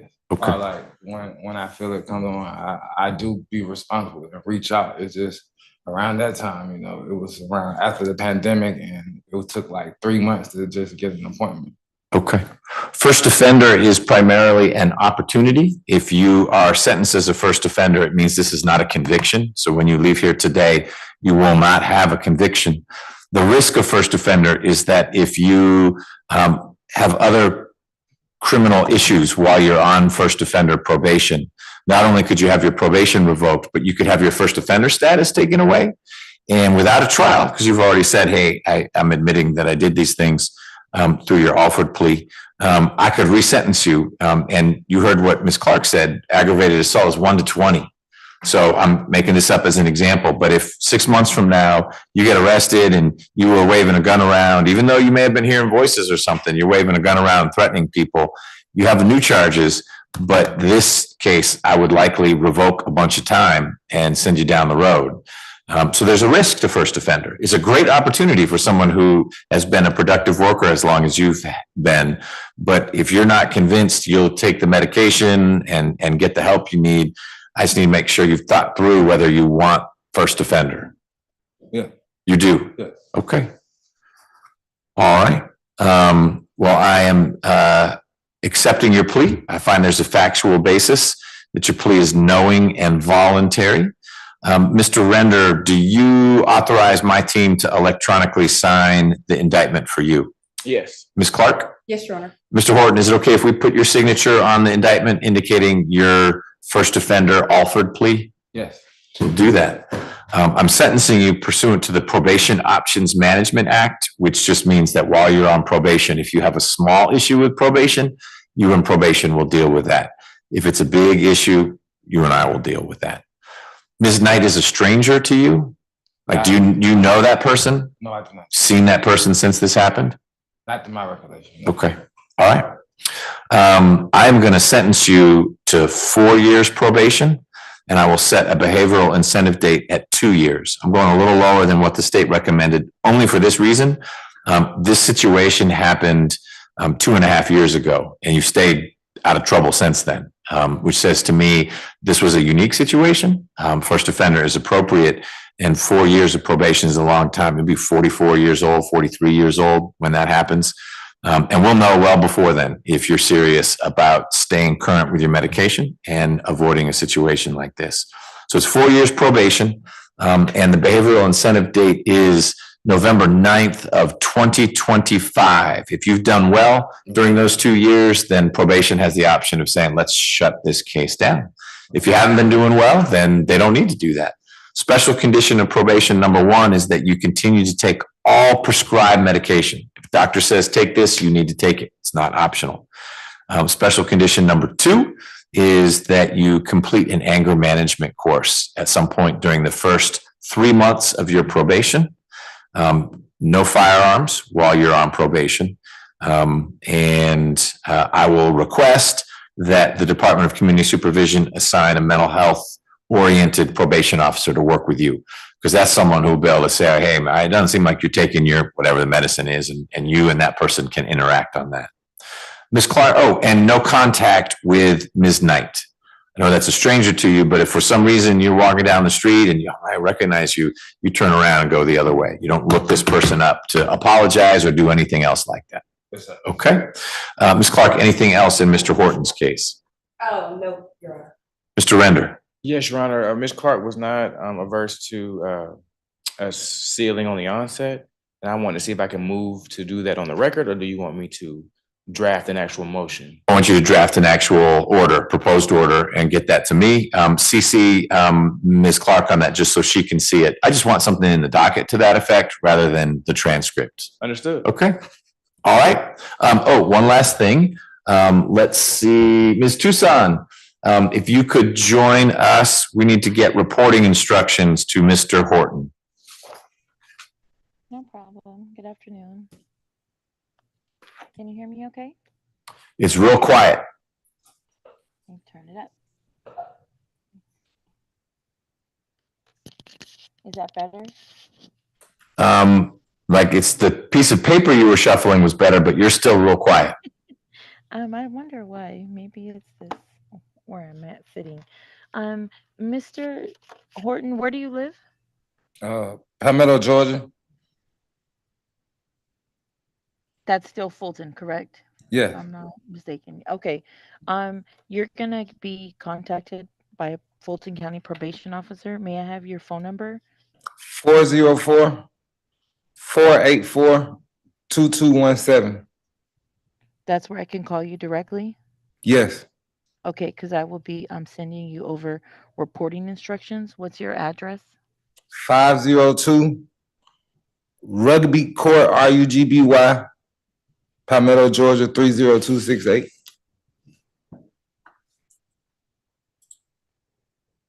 .502 Rugby Court, Palmetto 30268. Yes. Okay.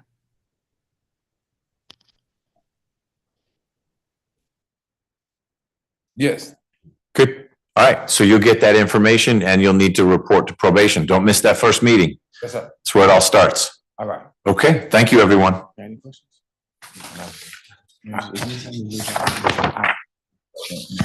Ms. Feely, tell me what we're doing with Mr. Philemon and Mr. Simpson.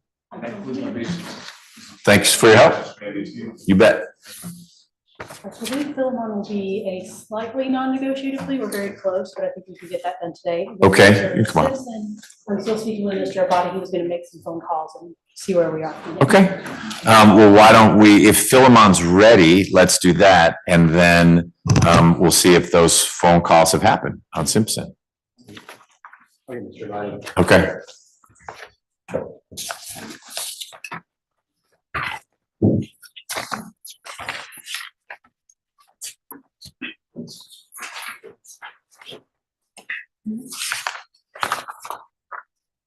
So position 20.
No, no problem. Just let me know when you're ready.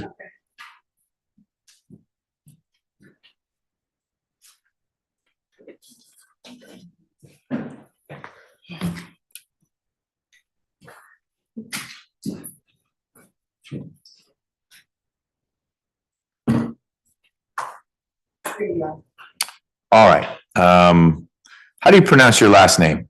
Philemon. Philemon. All right, Mr. Philemon. You're position 20 on our trial calendar. Your lawyer, Ms. Feely, is standing next to you here in court. We've got Ms. Clark in court. It's indictment 23 SC 186547. And Ms. Feely has told me, Mr. Philemon, that you're prepared to enter a plea in your case. Is that correct? Yes, sir. Okay. Ms. Clark will put you under oath in just a moment, and we will see how the conversation goes. If you have any questions at any point during the conversation, will you let me know? Yes, sir. Okay, or let Ms. Feely know. But I need to make sure if there's a question mark over your head that we're answering that. All right? Yes, sir. Okay, Ms. Clark? Thank you, Your Honor. Please raise your right hand. Do you swear or affirm that any evidence or testimony that you shall give in the matter currently pending for this court shall be the truth, the whole truth, and nothing but the truth under penalty of perjury? Yes, ma'am. Repeat your name. Please state and spell your correct legal name. Alex Philemon, ALEXPHILEMON. Are you at this time taking or under the influence of any medicine, drugs, or alcohol? No, ma'am. Is there a medication that you take that you normally take that you've not been given today? No, ma'am. How old are you? 29, ma'am. What is the highest level of education that you've completed? 11. Are you able to read, write, and understand the English language? Yes, ma'am. Do you understand that you've been charged with the following offense? 1 count of arson in the first degree. Yes, ma'am. Do you understand that you have the right to plead either guilty or not guilty to these charges? Yes, ma'am. Do you understand that if you plead not guilty and remain silent, then the state is required to prove the charges against you at a jury trial? Yes, ma'am. Have you had an opportunity to review the indictment with your attorney? Yes, ma'am. And did you understand the indictment is explained to you by your attorney? Yes, ma'am. Have you had enough time to speak with your attorney about all of the charges in the indictment against you, including the facts and circumstances relating to this charge? Yes, ma'am. Are you satisfied with your attorney's services? Yes, ma'am. Attorney Feely, do you waive a formal reading of the indictment for purposes of this plea? We do. Do you waive any defects in the indictment for purposes of this plea? We do. Do you understand that your plea today is called a non-negotiated plea? And that the state may recommend a sentence to the court even without your having agreed to it? Yes, ma'am. Are you aware that the state's offer is 10 years to serve 2 in confinement, balanced, probated? Yes, ma'am. Have you discussed this offer with your attorney? Yes, ma'am. Do you understand that the court can impose any sentence authorized by law, including a higher sentence than that recommended by the state, up to the maximum sentence on each charge? Yes, ma'am. Do you understand that if you enter a non-negotiated plea, you do not have the right to withdraw your plea once the court enters its sentence? Yes, ma'am. Do you understand that this is a guilty plea which is permanently recorded on your criminal history? Yes, ma'am. Are you currently on probation or parole? No, ma'am. Do you understand that if you're on probation, you must follow all the special conditions of your probation? Yes, ma'am. Do you understand that if you fail to follow all the special conditions of your probation, then you will be subject to revocation of their probation for the balance of your sentence? Yes, ma'am. Do you understand that you are not allowed to possess or use a firearm while on probation? Yes, ma'am. Are you a United States citizen? Yes, ma'am. You understand that by entering a plea of guilty today, you are waiving all defenses, including any mental health defenses? Yes, ma'am. Do you understand that by pleading guilty, you're giving up the following rights: the right to trial by jury, the right to remain silent, the right to confront witnesses against you, the right to subpoena witnesses on your behalf, the right to testify or offer other evidence, the right to the assistance of counsel, the right to the presumption of innocence, the right not to incriminate yourself, and the right to appeal if convicted of these charges at a trial. Is it your decision to waive these rights, which means not to use them, and to enter a guilty plea today? Yes, ma'am. Has anyone forced, threatened, coerced, or promised you anything to get you to enter this guilty plea? No, ma'am.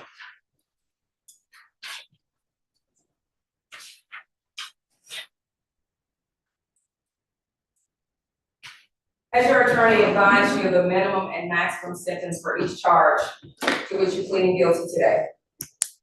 Yes, ma'am. The state will provide those for the record. For arson in the first degree, the minimum is 1 year in prison, the max is 20 years in prison. Has anyone, is it your decision to enter a guilty plea because you are in fact guilty? Excuse me. Is it your decision to enter a guilty plea because you are in fact guilty? Yes, ma'am.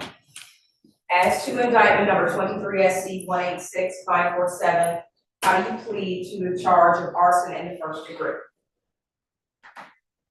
Guilty.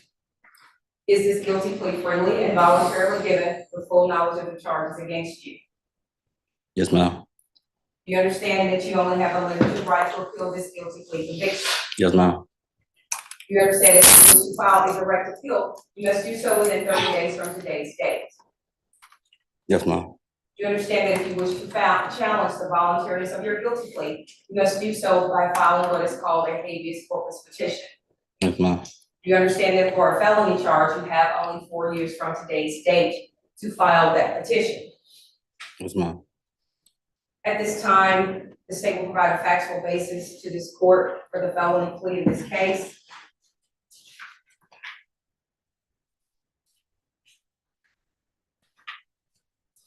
Your Honor, if this matter would have went to trial, this would have been able to prove beyond a reasonable doubt that on December 24, 2022, the Atlanta fire investigators were dispatched for a fire in a multifamily residential apartment complex at the incident location of Constitutional Hill Apartments, 1177 Constitution Road Southeast, Atlanta, Georgia, 30315 in Fulton County. More specifically, the defendant, Alex Philemon, suffered from depression, schizophrenia, and bipolar disorder, and he was residing in building K of the apartments and admitted to hearing voices telling him to light a fire in his apartment. The defendant intentionally used Bacardi rum as the accelerant and his cigarette lighter to set the fire inside of his apartment.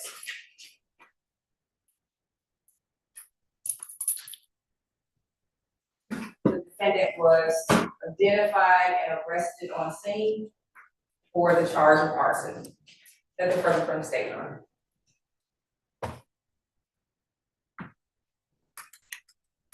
Okay, thank you. Ms. Jackson, criminal history information on Mr. Philemon.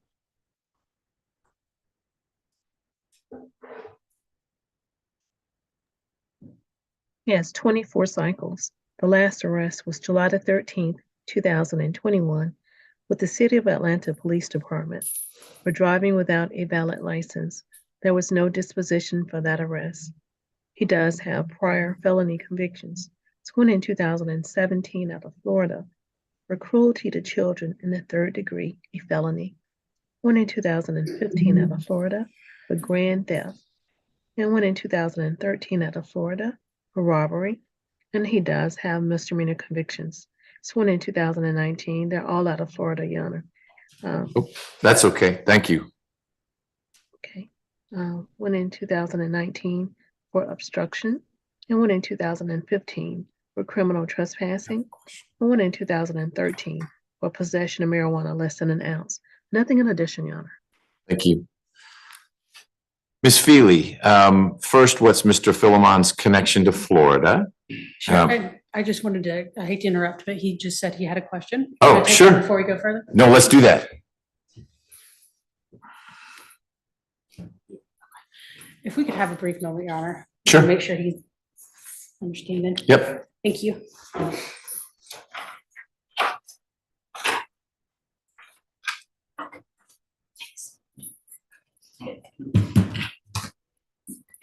Judge, I went to my first, my daughter had her first performance this morning. Her first what? Her first performance. Oh, yeah. How'd it go? It was good. Excellent. She's 3. I was very proud. Excellent. Beautiful. Where was that? She goes to Cornwood. Mm-hmm.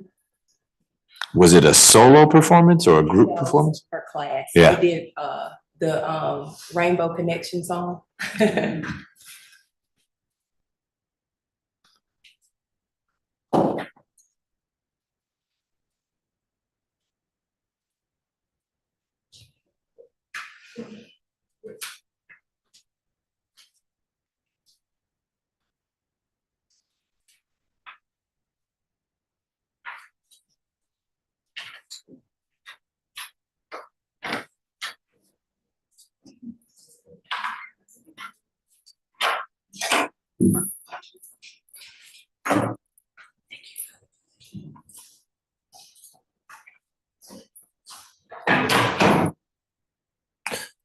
All right, Ms. Feely, so the record is clear. You, Mr. Philemon, stepped away for a little while to have a conversation. Are we in a position to move forward? Yes, Your Honor, I can address the Florida question. He is from Florida. He graduated, or he went to the 10th grade at Oak Ridge High School in Orlando. Okay, and still has family there? Yes, ma'am. Yes, sir. Okay. What brought you to Atlanta? I also have family down here. Both places. Okay. So tell me a little more about your client situation. There was an evaluation, or you didn't feel like there needed to be one? I'm just listening to the state's version of the facts, and this is a complicated one. So it's definitely not a competency, as the court can tell. He's quite competent, and Yeah. as the court heard, he's 29 years old. He's single, no children. I'm sure the court noted this was Christmas Eve of last year. Yeah. And I think less mental health and, well, I guess it is. More still- Bacardi. Well, and just the emotion. He was going through a lot of things during the holiday season. The holiday Sure. season is hard for a lot of people. Right. He didn't have any intention to hurt anyone, but potentially himself. But our he was working. He was otherwise doing pretty well. This just happened to be things culminating on Christmas Eve and him taking some reckless actions. But in terms of, is the court ready to hear my proposal? I am. We're not as concerned about the probation. I prefer, and I think it's better for criminal justice purposes to not have an extended period of time on probation, but we'll leave that in the court's discretion. Our main concern is we would like any serve time to be suspended on. He is actually supposed to be evaluated by PAD this week. So to be transported to the PAD program, because I don't think Mr. Philman is going to benefit by extensive jail time on this. I think he needs services. And if we can get him PAD or another court-approved place that we could transport him to, that would be better for society and Mr. Philman, in my opinion. So that is our request, is that whatever serve time be suspended on the PAD program.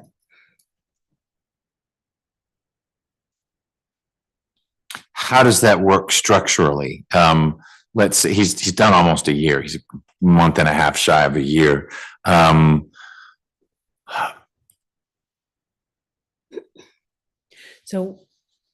That it would be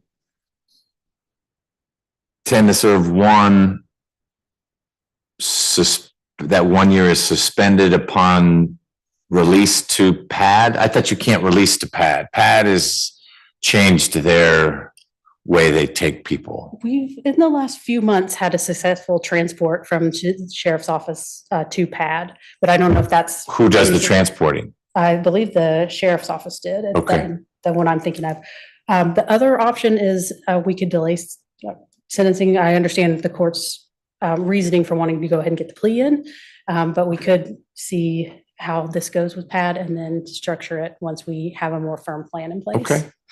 I think that's what I'd like to do. So let me chat a little bit with Mr. Philemon. Mr. Philemon, first, what kind of work were you doing? It sounded like you were working before this happened.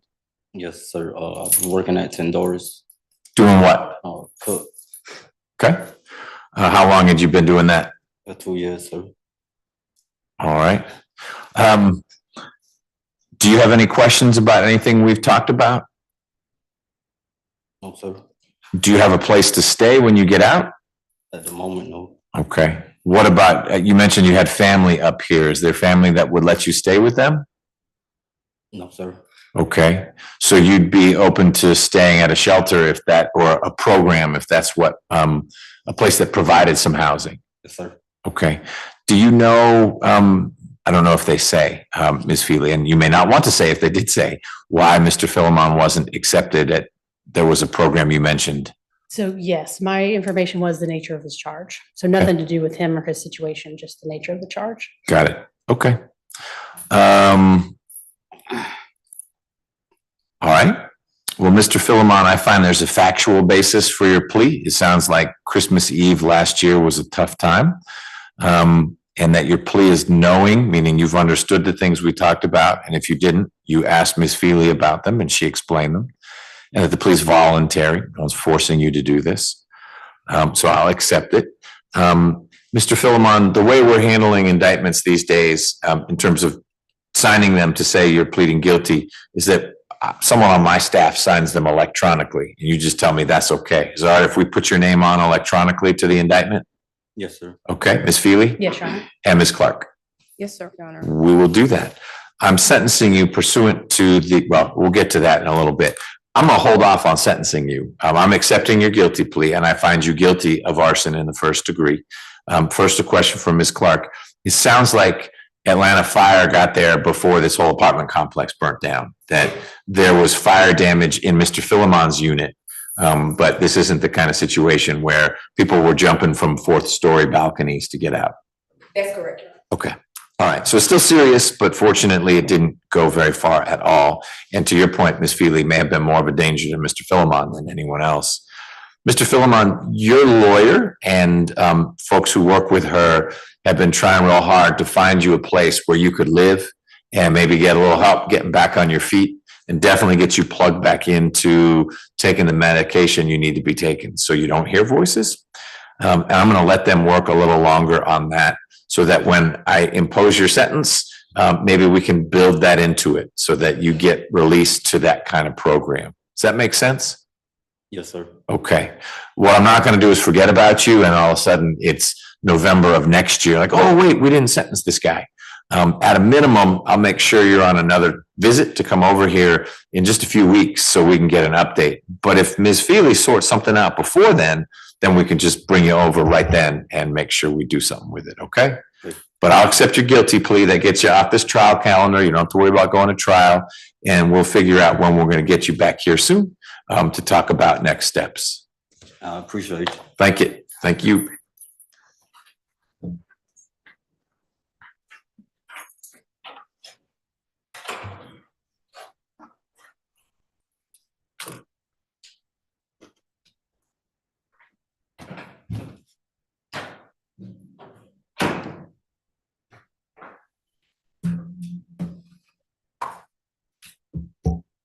Any updates?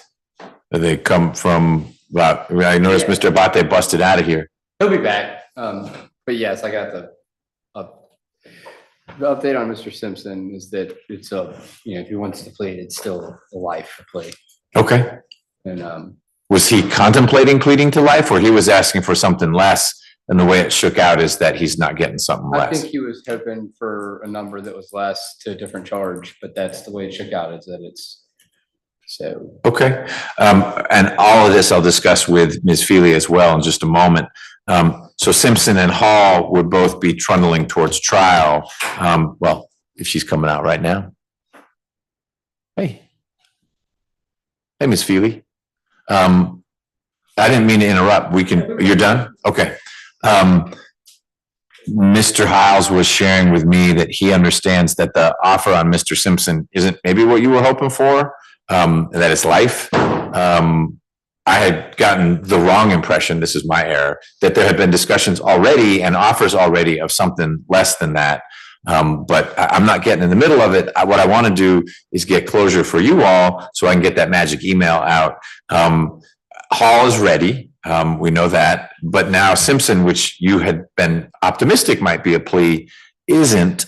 So we have a prosecutor in the room. You're the attorney for both Mr. Simpson and Mr. Hall. How would you order them? We can only try one. And ones may still result in a plea, but I have to call one out first. And what's the order in which you'd like to see that happen? So just for a little bit of clarity on Mr. Simpson, when I spoke with Mr. Abate on Monday, I thought the offer I thought there was an offer based on our discussion, and apparently that was not something that had been discussed with the family and was firmed up. Oh, okay. So that was the miscommunication. He was out a little bit ahead of himself. Right. And Okay. so I haven't spoken with him again since I spoke with him in the hallway a little bit earlier. So I was hopeful that their offer wouldn't be life, but it sounds like from Mr. Hiles it is. So Mr. Hall's been in jail longer. So, but I think we could try either one of them. Okay. Mr. Hiles, I think I heard you say that you will be plugging in part, or if not in whole, for either one of them. Does the state have a preference, Simpson versus Hall? I would prefer Simpson just because I had a little bit more of a background knowledge of that case, just being around during the pre-indictment process. I'm more than happy. I'm stepping in last minute. And I've already got knowledge of that case and kind of threw together the witness list and started working. Okay, I'm familiar with Mr. Hall's case because there was an immunity motion. I don't know much about Mr. Simpson's.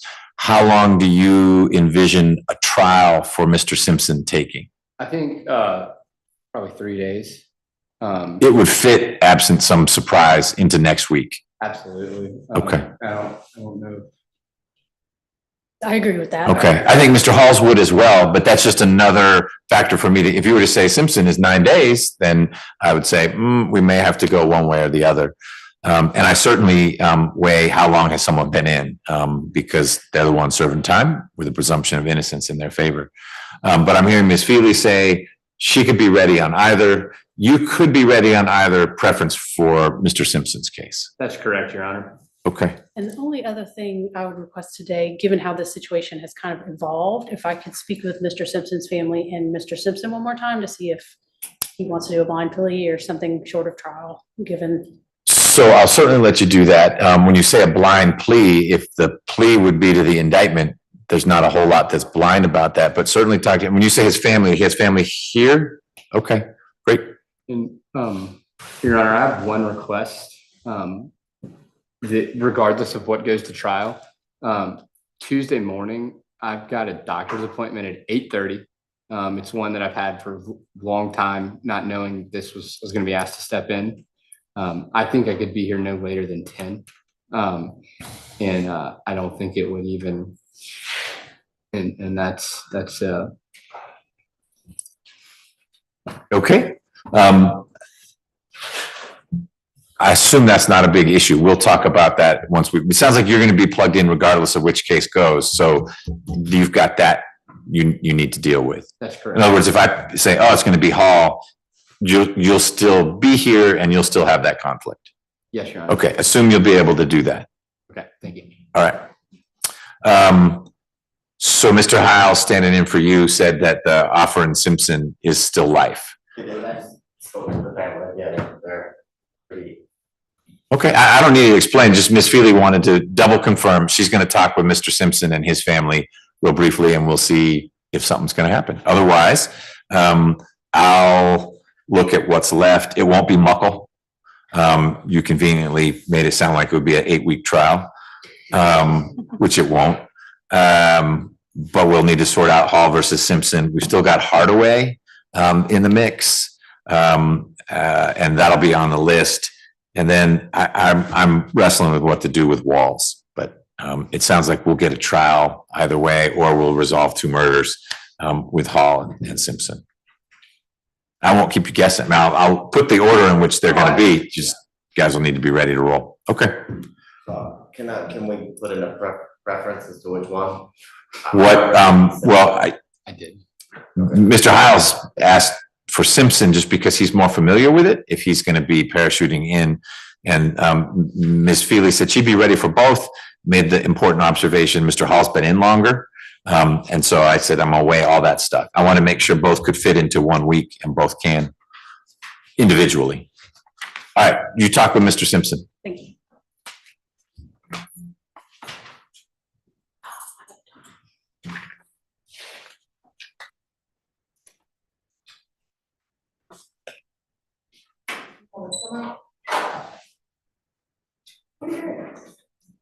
Oh, he ain't gonna come to court today? I don't know if Ms. Feely asks for him to come out, but You don't need to come, if the answer is he doesn't want to work it out, if I need to tell him something, I'll do that. But I was only going to see him if today we were sorting his case out. If not, if he's going to trial, he'll be out here all week next week. So how will we know when we're supposed to come up here next week? Ms. Feely will know which is listed first, but you'll also know, all that would happen on Monday is picking a jury. There wouldn't be any testimony or anything, but we would know Monday morning which case we're picking a jury for. And so Ms. Feely would be able to tell you it's Hall or it's Simpson. And if it's Mr. Simpson, then you'd want to be here Tuesday morning. You'd be here all the time. It's an open courtroom, but there wouldn't be anything discussed about the case in terms of evidence or lawyers talking to the jurors until that Tuesday morning. And so you'd know well in advance of Tuesday morning, is it Hall or is it Simpson? Okay, you bet.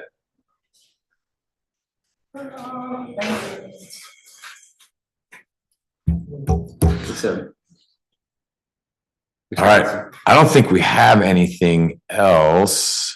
Just let me know. I just looked, it looks like it's about a 60+ day difference in incarceration. Oh, it's that close? Okay, it's not a year or, okay.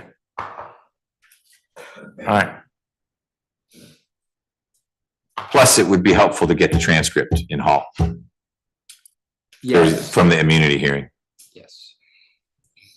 We have that issue of all. We actually have that issue. Oh, Simpson had I didn't sit in on that. Did Judge Dempsey do the immunity hearing? Yes. Okay. I think we actually, Mr. Abate tracked down. That's a court reporter who in theory should be easier to track down because Ms. Rivers is out this week. Yeah, she was an independent contractor. Oh. I found her. Okay. I made a request. We're working. Maybe she can rush at least that piece. Exactly what the request was. All right. So are we good to go now? Or we just need to hear from Ms. Feely. she's gonna say he wants to play. One of the three of you should stay in case she comes back in and says he wants to plead blind to murder. I'm not sure quite how that works, but. That could be negotiated, right? Live. Ma'am, are you here for a case we've been talking about? Walls? Okay. Have you talked with Ms. Feely at all? Are you here for Mr. Walls or you are here not for Mr. Walls? I'm here for. Okay, so Ms. Feely is who you'll want to talk to.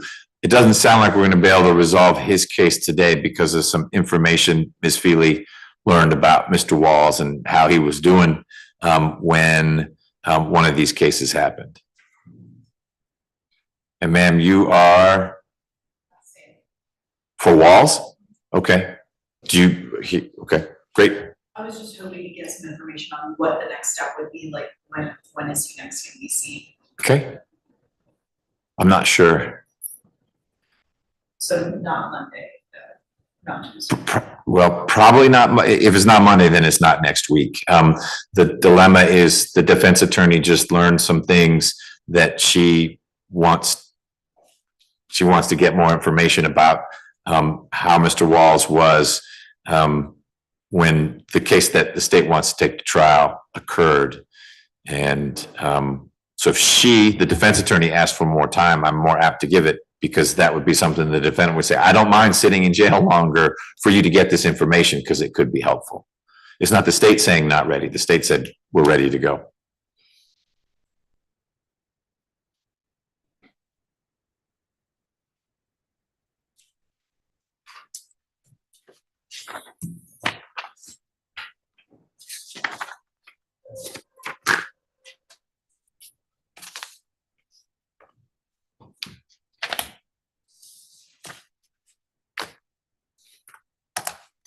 I will be right back.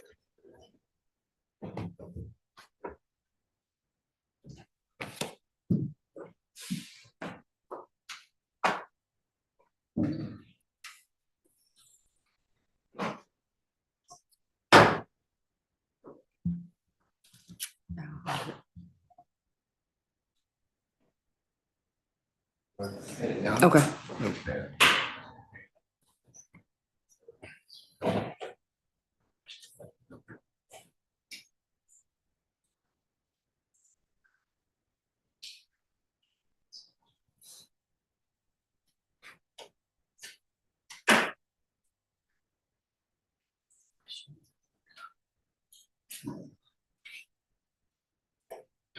Oh,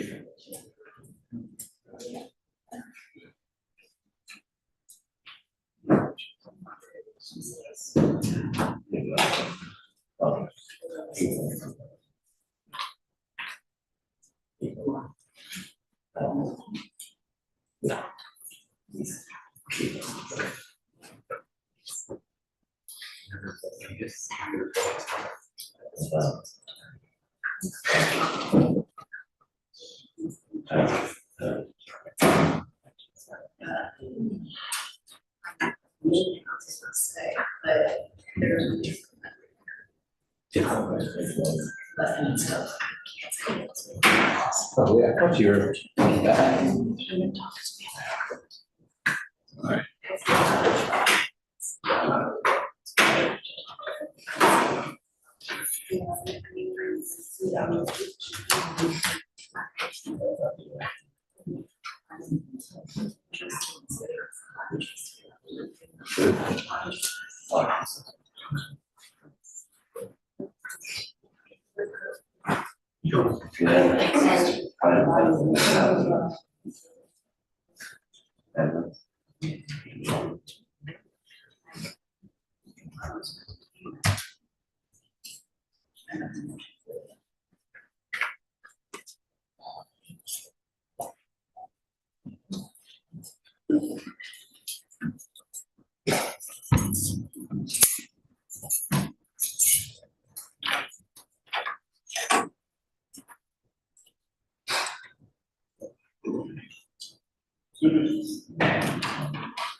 Yeah.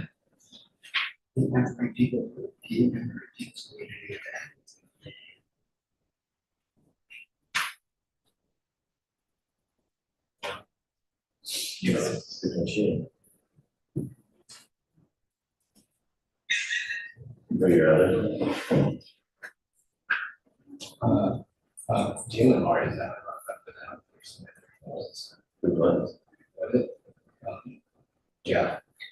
It was airtight. Sure.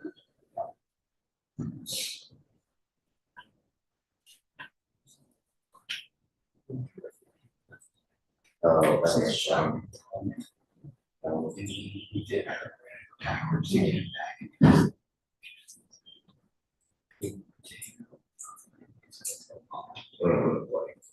I got to see.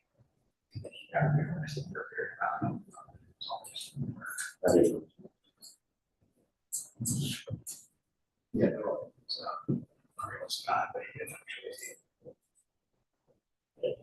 That was just a state. Right.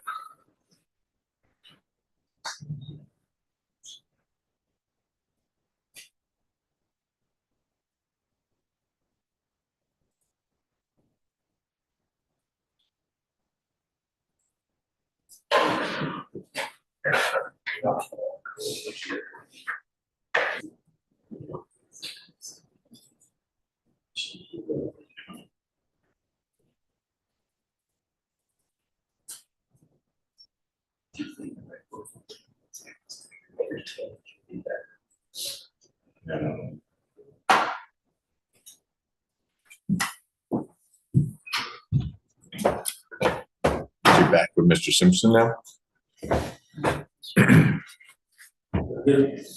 Hmm?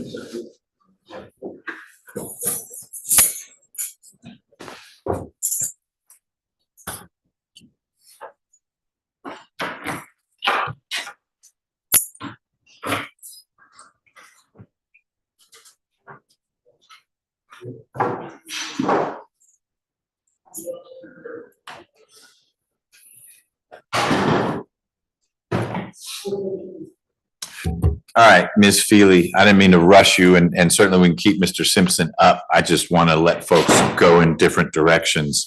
Where are we with him? So we were just discussing the difference between life versus life without, and he is just not in a place to enter a plea to life today. I fully understand that. We will be ready for trial Monday. Okay. I will get an email out to you and to Mr. Abate, Ms. Clark, and Mr. Hiles. I think those are the lawyers for the cases that remain. And Mr. Hoover, I guess they let Mr. Hoover know what the order is. Oh, and Ms. Rockwell, the order of the cases for Monday. And I'm around tomorrow. Friday's a holiday, so we wouldn't be able to sort stuff out on Friday. And I will, if I don't hear from you all, see those of you who make the magic list here on Monday. Okay. There are obviously folks from Mr. Simpson here. There's someone from Mr. Walls here as well who wanted to chat with you. Okay. All right. Thanks, everyone. Thank you. Thank you, Ms. Sims. Are you going to be here tomorrow? My understanding, I'm on Zoom. There are 2 matters, there's more, there's some. Yep. You can be on Zoom. That's great. Yeah, if you don't, if Zoom works for you.